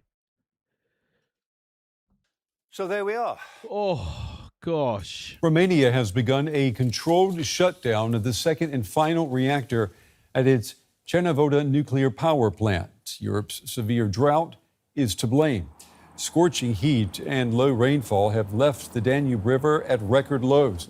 Now, that forced the plant to shut down its first reactor last month due to a lack of cooling water. The facility can supply as much as a fifth of Romania's electricity. Meanwhile, neighboring Hungary is racing to dam the Danube to maintain cooling at its only nuclear power plant. Well, I'm joined now by Diana Urga-Forsatz. She's a professor at the Department of Environmental Sciences and Policy at the Central European University. She also served on the UN's Scientific Expert Group on Climate Change. Diana, it's good to have you with us. Let me ask you about Romania shutting down reactors. We've got Hungary that wants to dam the Danube to cool its nuclear power plants. Of all the safety measures in place in Europe's nuclear energy sector, it seems no one thought about the possibility of running out of water for cooling. We have been preparing for it, since this isn't the first time when something like this is happening. Since France, it happened in France already several times. Several countries already have gone through this. But the extent of which what is happening now has never happened before. Oh, so you weren't prepared for it. You prepared for the wrong scenario. Diana, you prepared for the wrong scenario. You didn't prepare for it. Just say you didn't prepare for it. And it is true that we haven't really been preparing and adapting enough to what's coming, but also the extent of the drought combined with low river levels and combined with the extreme heat together is something that does take many people by surprise, because this is, even climate scientists are a bit concerned about the level of these extremes and all these events compounding together and happening together. Romania and Hungary are countries with a heavy dependence on nuclear power. To be honest, I'm more surprised Romania have atomic power supply. I bet they cut it down because they didn't have monies to run it. Romania, yeah. How damaging are these shutdowns? Fortunately, in the end, they have not caused as big a problem as we anticipated. Hungary was very concerned because Hungary's power, 40% of Hungary's power is coming from our nuclear power plant, and the heat wave really adds a lot of. We are so lucky to be where we are. This is part of Vic. This part of Vic has stayed pretty shielded from the worst droughts. However, we are looking to switch from supplying a big processor to small boutique sellers. I see. I just hope things go well for you, H. It seems like a very, very tough time for farming. I will play a video next after this by LBC about farmers and how they are facing this. Remember, guys, like our farmers, the food supply is going to get fucked by all of this. And farmers are going to come under a lot of pressure. I know people are always like, there's always some scrutiny of farmers, etc. Ultimately, they do give us our food. And corporations take advantage of them. But the thing is, once the food supply gets fucked, we are all feeling it immediately. When the Ukraine war started, it caused so much global pain and suffering, but we didn't feel it in the West. That will future-proof the milk price for us, as while you must supply higher quality milk to them, boutique shops, etc., get a better price. Yeah, understand. Yeah, if this supply chain fucks up, we are so screwed. Power demand. That's the problem with the way we've built the world. Capitalism has built everything efficiently, right? Like, so it does exactly how much we need. Or the systems that are being set up aren't over-engineered. They are engineered exactly to what can generate the most amount of profit. So any stress on that system, it'll just pop. It requires the system to change, to adapt, to evolve. And with pressures like this, it's inevitable. Like it will need to be remodeled, all our supply chains. And especially food, man. Food is the real scary part. We used to have the peaks in winter, but because of the heat and extra air conditioning demand, this shifted to the summer, and it is already itself testing power grids and power supply systems. We did have to ask, I'm from Hungary, we did have to ask companies and residents and households to cut energy demand as much as possible, especially the evening peak hours. And the good part of the story is that Hungary has increased its solar power production by 6-fold in just 5 years, and by which we are now actually the world's first in terms of the share of our power domestic. It's a good thing we have our smartest people in charge. Yeah. power production coming from solar energy, and that is exactly what saved us, because there were periods during the day when 80 to 90% of our power was actually produced by these photovoltaic power plants. So there are some good development. At the same time, the evening and night power demand was difficult to supply. Also, there are still also restrictions in place in Romania. And that demand, though, for power, it's only going to increase, right? Because you will know as well as anyone that here in Europe, the use of air conditioning is growing now and is expected to grow exponentially over the next few years. Exactly, and that is one of the factors that is driving up power demand. Europe has been very successful because in 2012, total power demand actually peaked, and since then, power demand has been only going down despite our increasing population, GDP, and many other uses for power. However, this has been reversing in the last few years because we are using more cooling, but also we are using more electric mobility, more industries, also data centers are requiring more power. So anyway, there is a lot of demand already on the power system to expand more power, and certainly what we are experiencing puts another pressure because in times of such stress, the only systems which can quickly throw in more power are often the fossil related power plants. Actually, this is also jeopardizing potentially our climate related goals. Let me ask you about the rivers again. The Danube. Meanwhile, in Texas, everyone is making barbecue and pretending it's still the Wild West. Yeah. Is Europe's second longest river. If a river of that scale is reaching record lows, what should policymakers learn and take from that? Well, I think we need to really start seriously preparing Europe for much more strongly for adapting to this more severe climate change that is coming. Because even though we have already warmed... Guys, the one thing here again, this. What's wrong with barbecue? I only respect disposable barbecue. This is where the energy transition comes into play, and this is where the genius of China's positioning right now. I mean, it's dire. This is what capitalism is, right? It's like selling jeans in the gold rush. China has set up its supply chain to supply for this climate transition. And the thing is, what China has realized is the world is not going to have enough time. The rest of the world is not going to have enough time to build their own supply chains to service this transition. It'll take 10, 20 years for the world to catch up to where China is. And China would have moved on. So it'll take the world 10 to 20 years to catch up to where China is now.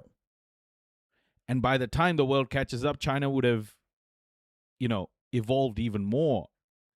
Evolved its supply chains even more. So what China has done here is become the sole supply chain, or at least the dominant supply chain for the transition into the clean energy future.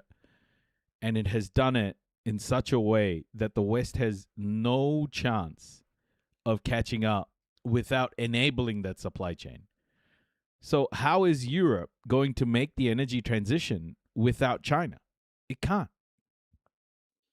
And if it doesn't make the energy transition, Europe will just keep burning like this. America is in the same boat. Who else would have done it if not China? And China was the only country that foresaw this clean energy transition like 30 years before anyone else did. Incredible. Like, this is one of the best strategies you will see, economic strategies that has catapulted China into the global hegemon, most probably. or at least has tilted the power around the world and actually brought on a more multipolar world.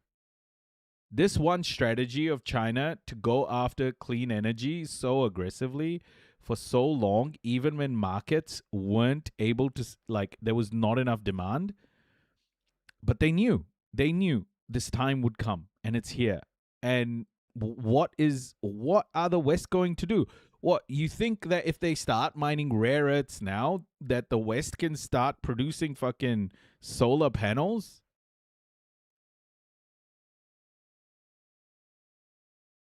It's nuts. China imports tons of oil from Iran. Y-O-U-R-E. Delusional. Let me show you. Let me show you what China imports. Okay.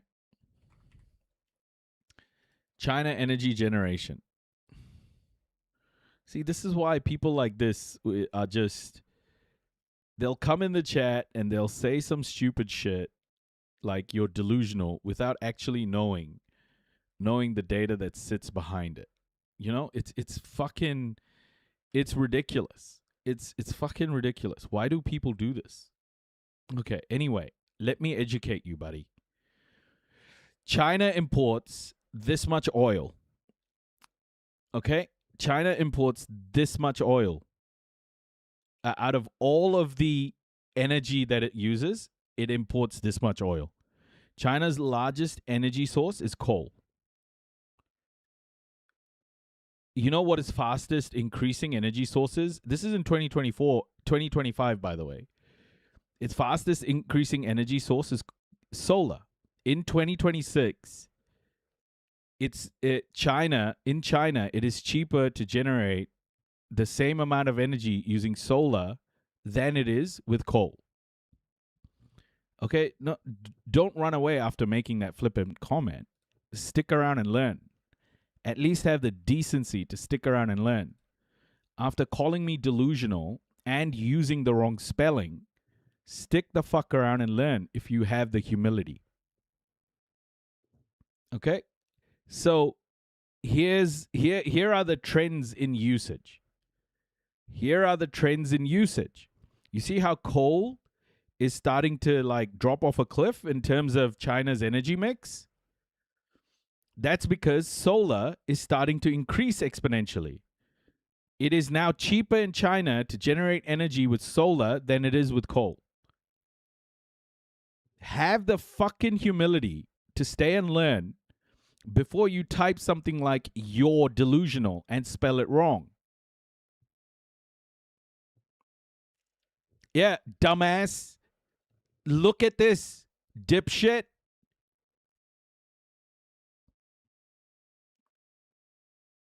What did I just say?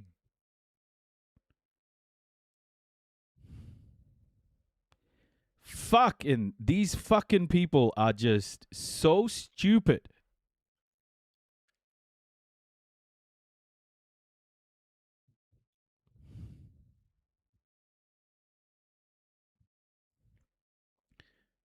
Isn't this guy supposed to be like in our community? Who the fuck is this? Why is this guy coming in so hot? Who is this idiot?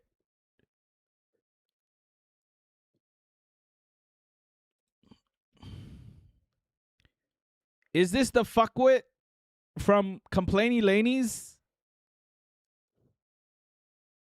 group?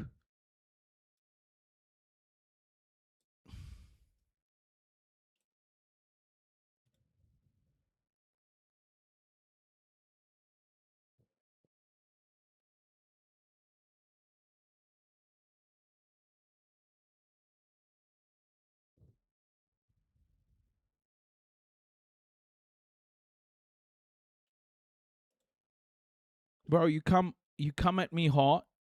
You come at me hot, you will get shut the fuck down. Okay? Show some humility. If you want to engage in good faith, or you'll get fucking booted. Quite a lot. But most of these extremes that we are experiencing have been in the range of past extremes. But what is coming, we are moving to uncharted territories. These are extremes that our infrastructure has not been built for, our energy system, our food system, our water system has not been built for. So we are really in these uncharted territories. We have to prepare for things that we have not experienced and have to take totally new precautions. All of our energy security, food security, and water security are all at risk. We can adopt, but we definitely need to put much more emphasis on this. Diana Ogaforzadze, it's good to have you on the program. We appreciate your insights tonight. Thank you. It's such an idiotic thing to say. Like, the clean energy supply chain, what this idiot doesn't understand is importing oil and the clean energy supply chain are two different things. It's manufacturing, dipshit. It's turning rare earth minerals. It's turning dirt into rare earth minerals that can then be used to make things like electric vehicles, like wind turbines, solar panels. What the fuck are you talking about? I was talking about the supply chain of clean energy. Incoming raid detected. Thank you, Raiders. Welcome. Hope you stick around and hit that follow button. Black Dynamite. Welcome, welcome, welcome. I hope you're well. Welcome in, welcome in. I can't believe people will make comments like this. Welcome in, Black Dynamite. Thank you so much for the raid. I appreciate you. Thank you. Just absolute idiots.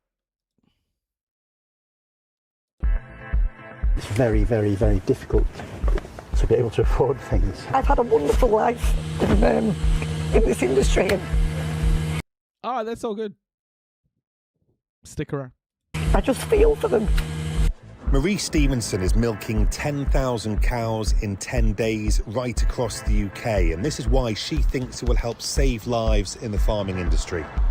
We've had a sad time in our local community. There's been a lot of pressure on farming lately, and three people very close to us, aging from 15 to 60-year-old, have chosen to take their own lives. And I was sat in bed, and we were talking about how it's impacted the community, the school, everything, and I decided that I just needed to do something to raise awareness. We've had a lot.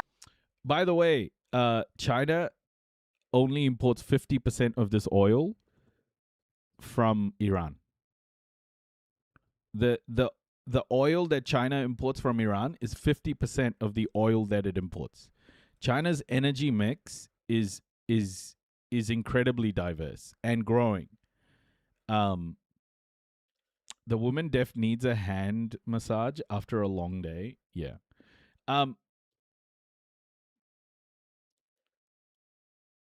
Like, China is meeting Western consumerism too. China is basically like manufacturing everything that the West buys. Like, to blame China for people like this J. Ray ZZ are just so pathetically bigoted that they don't even understand how the world works. Like, when I talk about renewable supply chains, they go oil. They import oil from Iran. Like, that's the extent of their knowledge of what a renewable supply chain looks like, a clean energy supply chain looks like. Like, what the fuck does that even mean?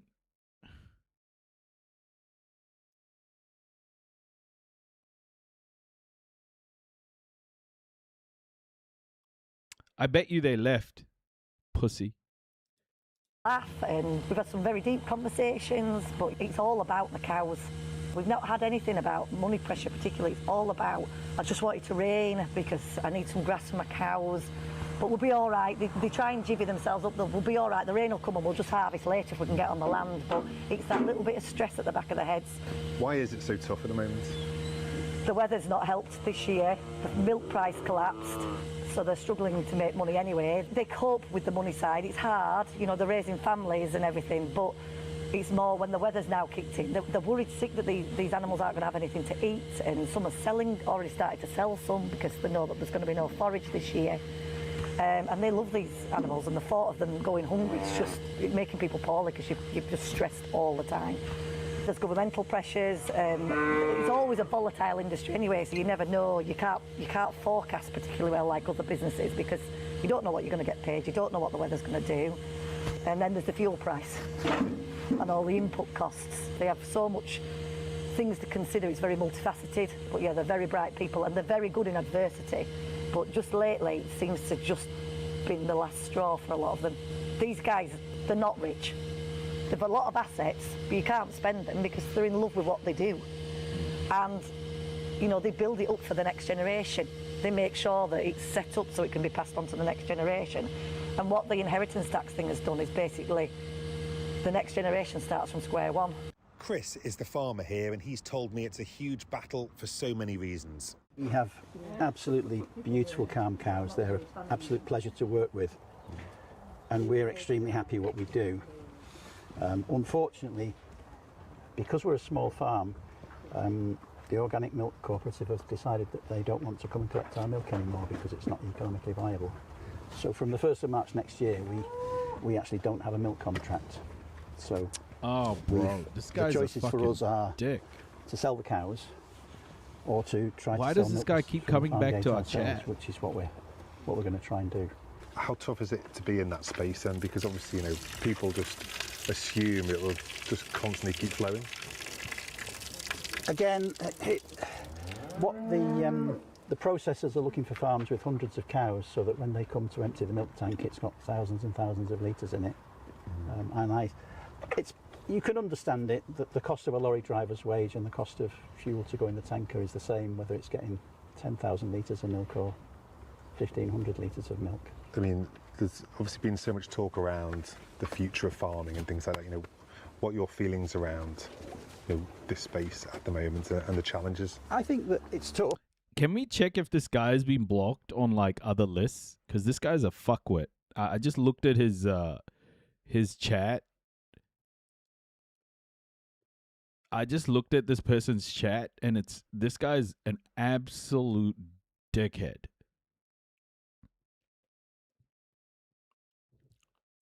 We should probably just, like, I wonder if they're on ban lists on other fucking places. What a dipshit. Look at this shit.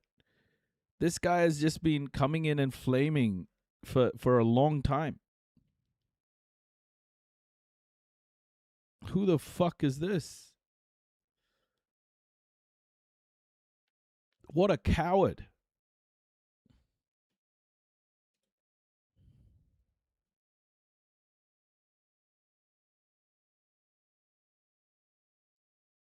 What an absolute coward.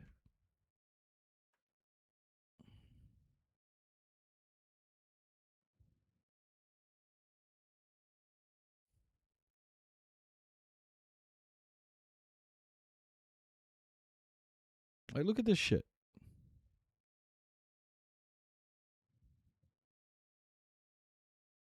And they struggle to fucking spell too. Yeah, Native Americans got compensated. They can run and own casinos. Yeah, this guy's a fucking chud, bro. Kick this asshole out. A fucking racist chud. We don't need fuckers like this.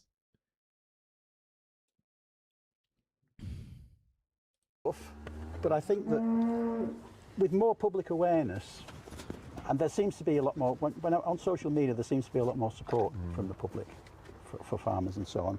So we're hoping that we can use that to our advantage and be able to sell milk straight from the farm gate. And we... Sorry I lost my shit, guys. Because fuckers like that who come in and act like they know anything when approaching a conversation like that, if you want to have a discussion with me, if you want to have a discussion with me, engage, right? Like I will engage in complete like I will engage in good faith. If people come in and engage in good faith, if they attack me like that, I will fucking go hard. I don't care, because that is disrespect, and especially when we're having a productive conversation, to come in and say some stupid shit and call me delusional. Like, say stupid shit. Don't call me delusional after saying the stupid shit, you know? I'm sorry, though. I'm sorry. I shouldn't have done it that way, but fuck. I hate people like this. I fucking hate them. We hope that people will come to the farms, passive-aggressive fuckwits. see what we do, see how nice and quiet our cows are, and hopefully people will see the value in buying milk from us, even if it's a little bit more expensive, because of it. To work the way we do with these cows costs more money than a great big farm with two. Sorry, Black Dynamite. I'm sorry you had to see that. I'm sorry you had to see that. 300 on. Yeah. But if people can see the value in that, hello love, then hopefully it'll work out for us. Tough times ahead though. You get the sense when you talk to people that they want to support this industry, that just don't necessarily know how to do it, or what challenges are. What can they do to help? The obvious way to try and support local farmers is, if there is a farm shop or if there is a farm that sells produce direct, go and buy it. You know, there's a saying, use it or lose it, and I think that's really apt for what we do. But I think the main thing is awareness. Hi, love. The main thing is awareness. If people understand, some people think that dairy farming is not necessarily the nicest kind of farming. They don't understand. They think that we don't look after the animals, so on. It's just not true on a farm like this. At the moment, the weather is a major factor in their difficulties. You can see the colour of the grass. You know, there's no green left in it. We had a couple of showers last week and we were quite excited, but they started and stopped quite quickly, so it's not greened over as much as it might. And the cows are not hungry.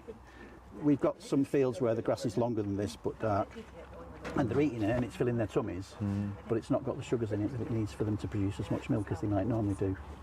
They'll say as long as they're not hungry, and they always get extra food in the parlour too to make sure. Well, they're not hungry. They're quite happy. They just don't, in this weather, don't quite produce as much milk as they might normally do. The Prime Minister's only just in the job. You know, he runs around these parts. He's well known in these parts. H, I was bringing this one up because it's very much I think aligned to what you were saying.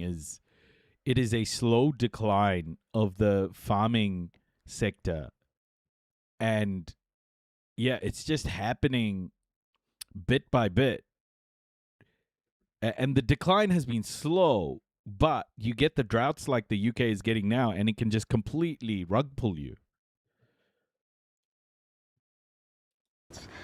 What would your message be to him? I think that I think the PM, or people that advise him, or people that are helping him do his job, because he can't do everything, need to come out and come out and go to farms and visit farms and talk to farmers, engage with them, and find ways to work together to make things, to keep things going.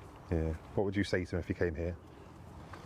I would get him to do exactly what Marie's done this morning. I'd get him in there to work with the cows, and I know from watching you and watching Marie this morning, and anyone that comes in and works with these cows walks out with a totally different opinion of how they are and what we do. What's the realistic scenario if things don't improve? You know, are we going to see farms closing down, people walking away?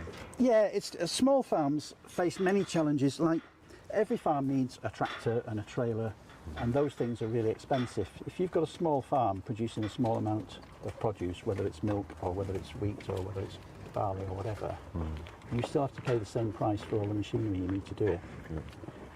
And it's very, very, very difficult to be able to. I think there are a lot of people, especially, it's kind of kicked off in these communities, in these little like sheltered fucking communities on Twitch. I usually keep to myself, you know, in my little bit, and I'm just like talking about things that interest subjects that interest me. I'm constantly like just talking about this stuff. But it feels like there's people who just want to get in your there's people who just want to get in your business, you know? Like I don't know why it's like this on Twitch. There are like these little cliques that run together. They're like these little fucking cliques. And they all run together and they're like, oh yeah, let's clip this person. And if you offend them, they come in packs. They're like hyenas. I tend to stick to myself. I'll raid people, etc. But holy shit, man. There are some people who are just like, they have no etiquette. They have no sense of like, you know, social decorum, I guess. Like, instead of shitting on me when I'm not there, why the fuck don't you reach out to me directly and chat with me, you know? It's just like, they just love crapping on people. And the crazy thing is, they do it because they got offended by a topic you're talking about. So I've been talking a lot about white leftism. And the inherent privilege that isn't paid enough attention to in leftist spaces. Okay? Like, I've been talking about that a lot lately. And we were watching a documentary on this. And the more I've talked about the lack of awareness of leftist spaces of white supremacy and white privilege, more and more of these so-called leftists have attacked this community in our chat.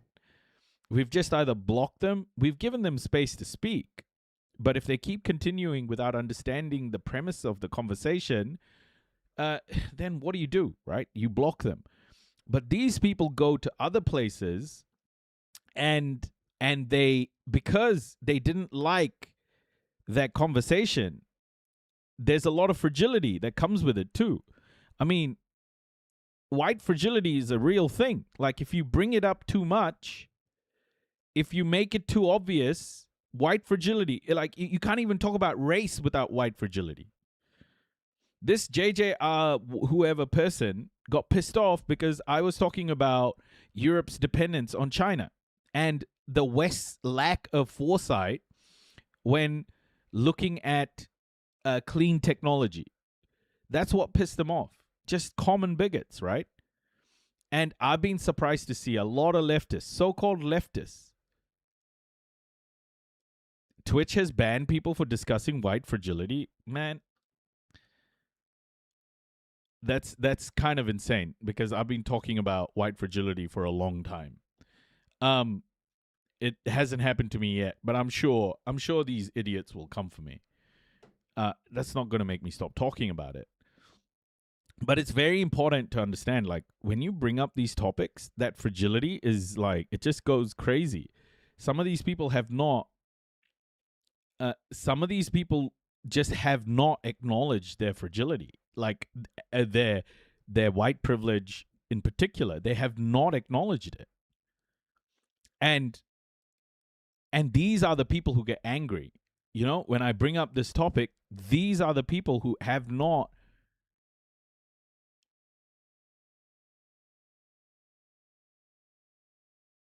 Yeah, totally, man. And like, I just have no clue why they engage with a conversation like white privilege so disingenuously. I think it's so confronting to these people that they want to avoid it at all costs. There are some leftists who think, or so-called leftists who think, that if you recite the Communist Manifesto enough, your white privilege just, fades away. And they don't like this conversation. They don't like it. I'm starting to think these LARPers, these white leftist LARPers, don't realize that all they're doing is colonizing marginalized spaces. And I think that realization has made a lot of people fragile on this platform. And there are some narratives, you know, under the radar that I just don't know about our channel and our community.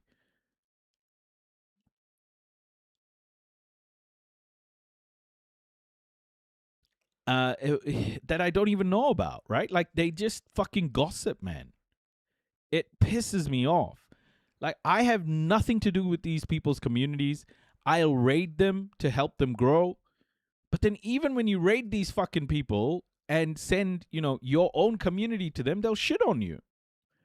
Like Complain Elaine did. I didn't even realize she was mad at me for whatever reason. Like, they're so fucking cheap.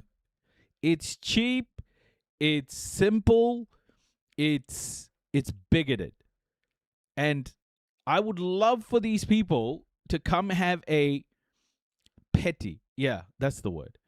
And I would love for these people to come have a chat with me one-on-one. Like, just DM me before you shit on my community, you know?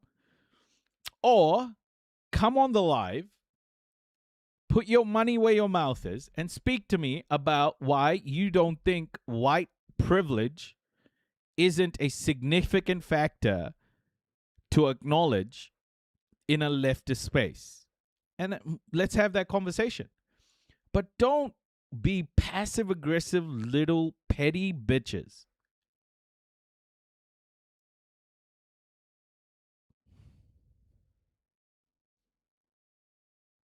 Okay? Don't do that. You want to discuss with me? I will discuss it openly. But if you want to fucking come at me with, like, clipping my shit and trying to misrepresent me, don't start that. Don't start that shit. Honestly. Like, it's fucking toxic bullshit that we don't need in this community. That we don't need on this platform. We don't need it in leftist spaces, generally. I'm being eaten by a cow. I'm not surprised. I'm not surprised. So that's why we lose small farms, because they end up joining together and getting bigger and bigger and bigger so they can afford to carry on. And I don't think there's an easy answer to how to stop that. Marie's milking challenge began in Devon and will finish in Scotland, and she says it has been an eye-opener. For you, what's the experience been like? Just quite emotional, actually. Things like that. Sorry. It's okay. It's just been special people and special animals. Yeah. Where do you think that emotion comes from? I've had a wonderful life in this industry, and I just feel for them. I feel for the people, and I worry for the animals. There is a community of campist MLs, Marxist-Leninists, and Juche gangers who use very disingenuous arguments to try to smear other streamers. I've been subject to their bad faith attacks previously. I thought she was milking them all by hand at first.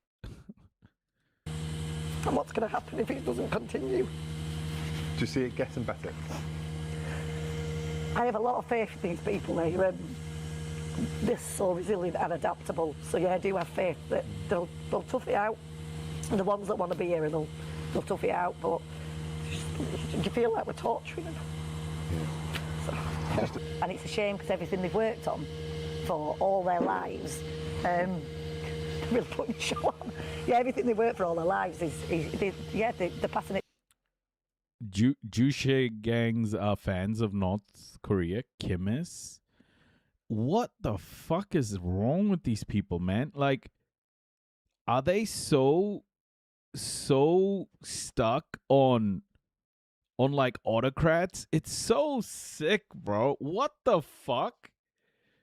I don't understand these people, man. I just don't understand these people. I don't understand their politics. I don't understand why they think that Kim Jong-un is going to treat them any differently to any other fucking politician.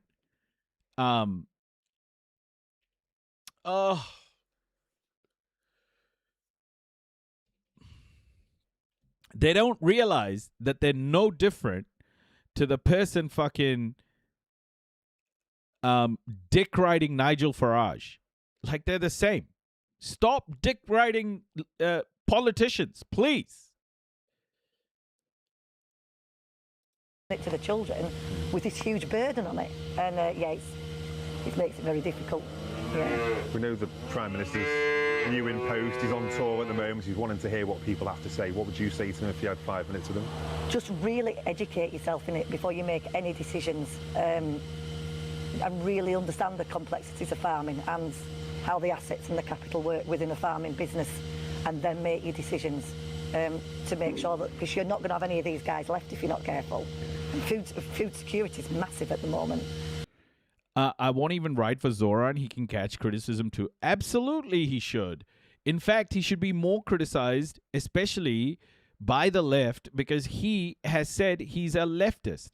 And if we are true to making the world a more equitable place for all, or decreasing inequities, then we should hold him to a higher standard, because he is the one who is supposedly on the side of human rights. So just giving him a free pass is ridiculous.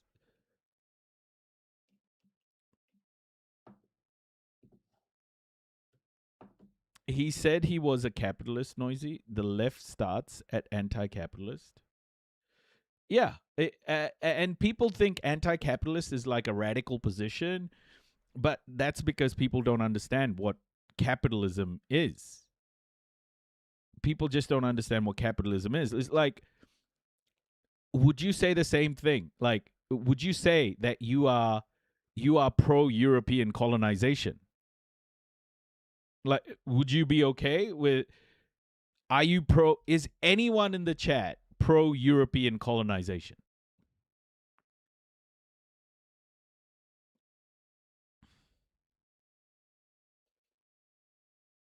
Because when you say you're a capitalist, that's what you mean.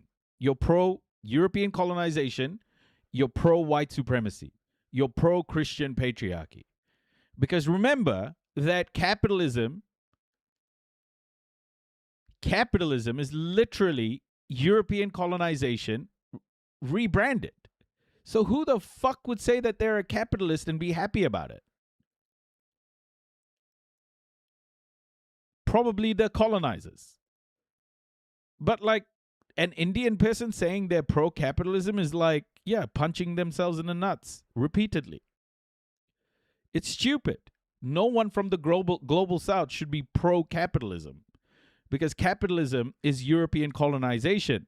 Capitalism is about wealth extraction from the global south to centralize it in the west. Like, it's dumb.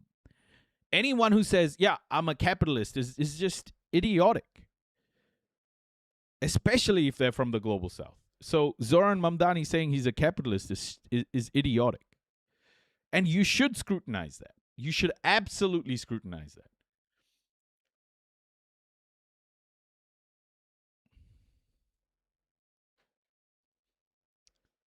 And a lot of people conflate capitalism with commerce.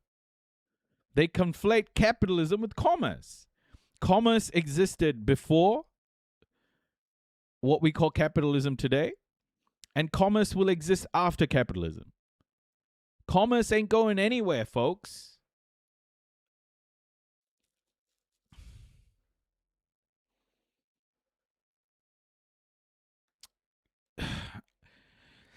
This is why, like, it's so easy to just pull the wool over your eyes. Many politicians also claim they're religious, but we know that's not true. No, Deja Vu, I think they are religious. I think capitalists themselves are very religious people, because they've replaced the God in the sky with the stock market. And Is there a real distinction between types of colonization? Yeah.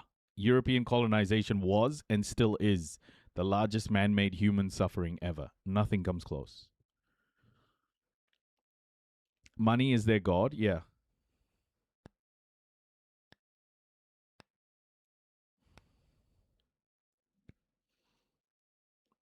European colonization colonized based on skin. Race. So European colonization, at the very beginning of European colonization, made it essential for whiteness to be superior to all other types of skin. It is the basis of European colonization. The whiteness, white supremacy, and the Christian patriarchy are the basis of European colonization. And through those ideologies, it is the largest man-made human suffering ever. Nothing comes close. You were all animals. They were civilized, noisy. Yeah, exactly. But this is the thing, right? Like, when people say I'm a capitalist, I don't think they know what they're associating themselves with. They think they are, working, making money, and all of that. Like, they are literally talking about commerce. They're talking about commerce and labor. They're not talking about capitalism. Capitalism is the story of the exploitation of labor. If you ask someone, are you for exploitation of labor? They will say no. Most people will say no. If you ask a capitalist, do you think having your labor exploited is okay?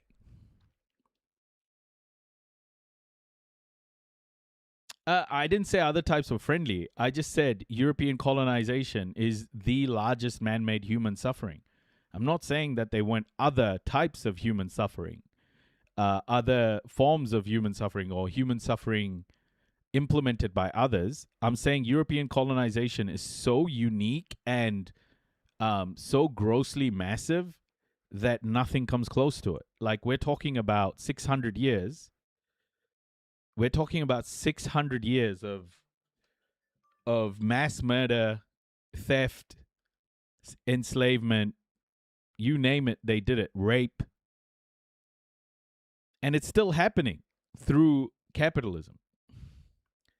Capitalism is a branch of supremacism. The capitalist entitles themselves to exploit other people and bribe governments to enact favorable laws. It's always been thus. Yeah. Capitalism, the mechanism by which our planet has been destroyed. 100% Dragon.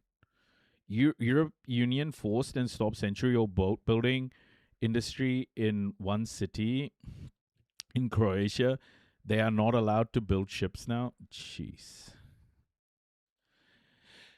Like what Europe did to the world, this is the one thing that Europe and, whitewashing history has done, is we have lost all perspective, or at least there isn't a perspective in understanding how deeply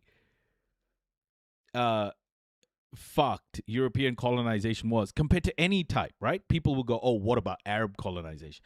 Trust me, guys, like body count. Anything you look at from a colonization perspective, wealth stolen, body count, people enslaved, whatever it is, when you put all of those things together, what Europe did to the world is just so immense. It's hard to fathom. And the thing is, it's not just about what Europe did to the world. It is continuing to do it through international institutions like the IMF, the World Bank.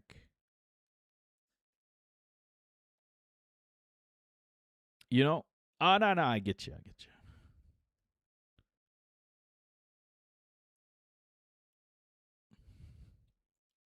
It's just so huge, so beyond what human beings can imagine, that whitewashing has kind of worked in a lot of places.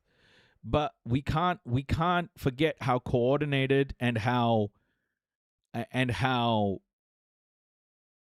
on the same page the whole of Europe was about white supremacy and the Christian patriarchy. We cannot forget things like the doctrine of discovery.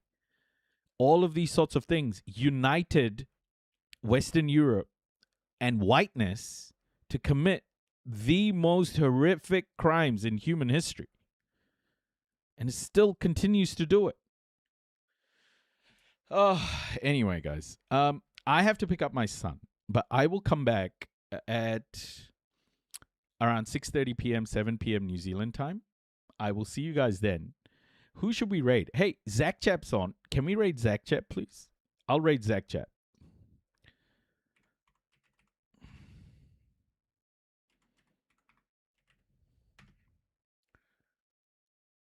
I'm taking a nap. See you guys later. Catch you later, Street Smarts.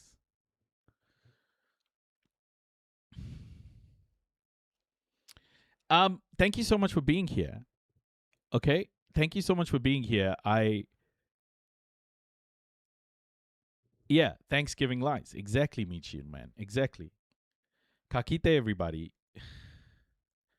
I'm so sorry for losing it at that person. I just sometimes it just feels like these people just don't have any sort of etiquette, and I just need to show them that they can't just fuck around with me, you know? But I do go overboard sometimes, and yeah, I just got to watch it. I've had a lack of sleep as well, so I'm in a weird headspace. I will. Let's raid Zach Chap. Get Zach Chap to partner, everybody. He deserves it. Get Zach Chap to partner. Please stick around in Zach Chap's live. Watch his stuff. He's an incredible dude. Hardworking. Help him out.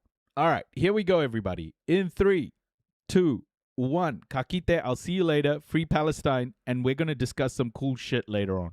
I'll catch you later. See you, everybody. Kakite YouTube. Take care, everybody.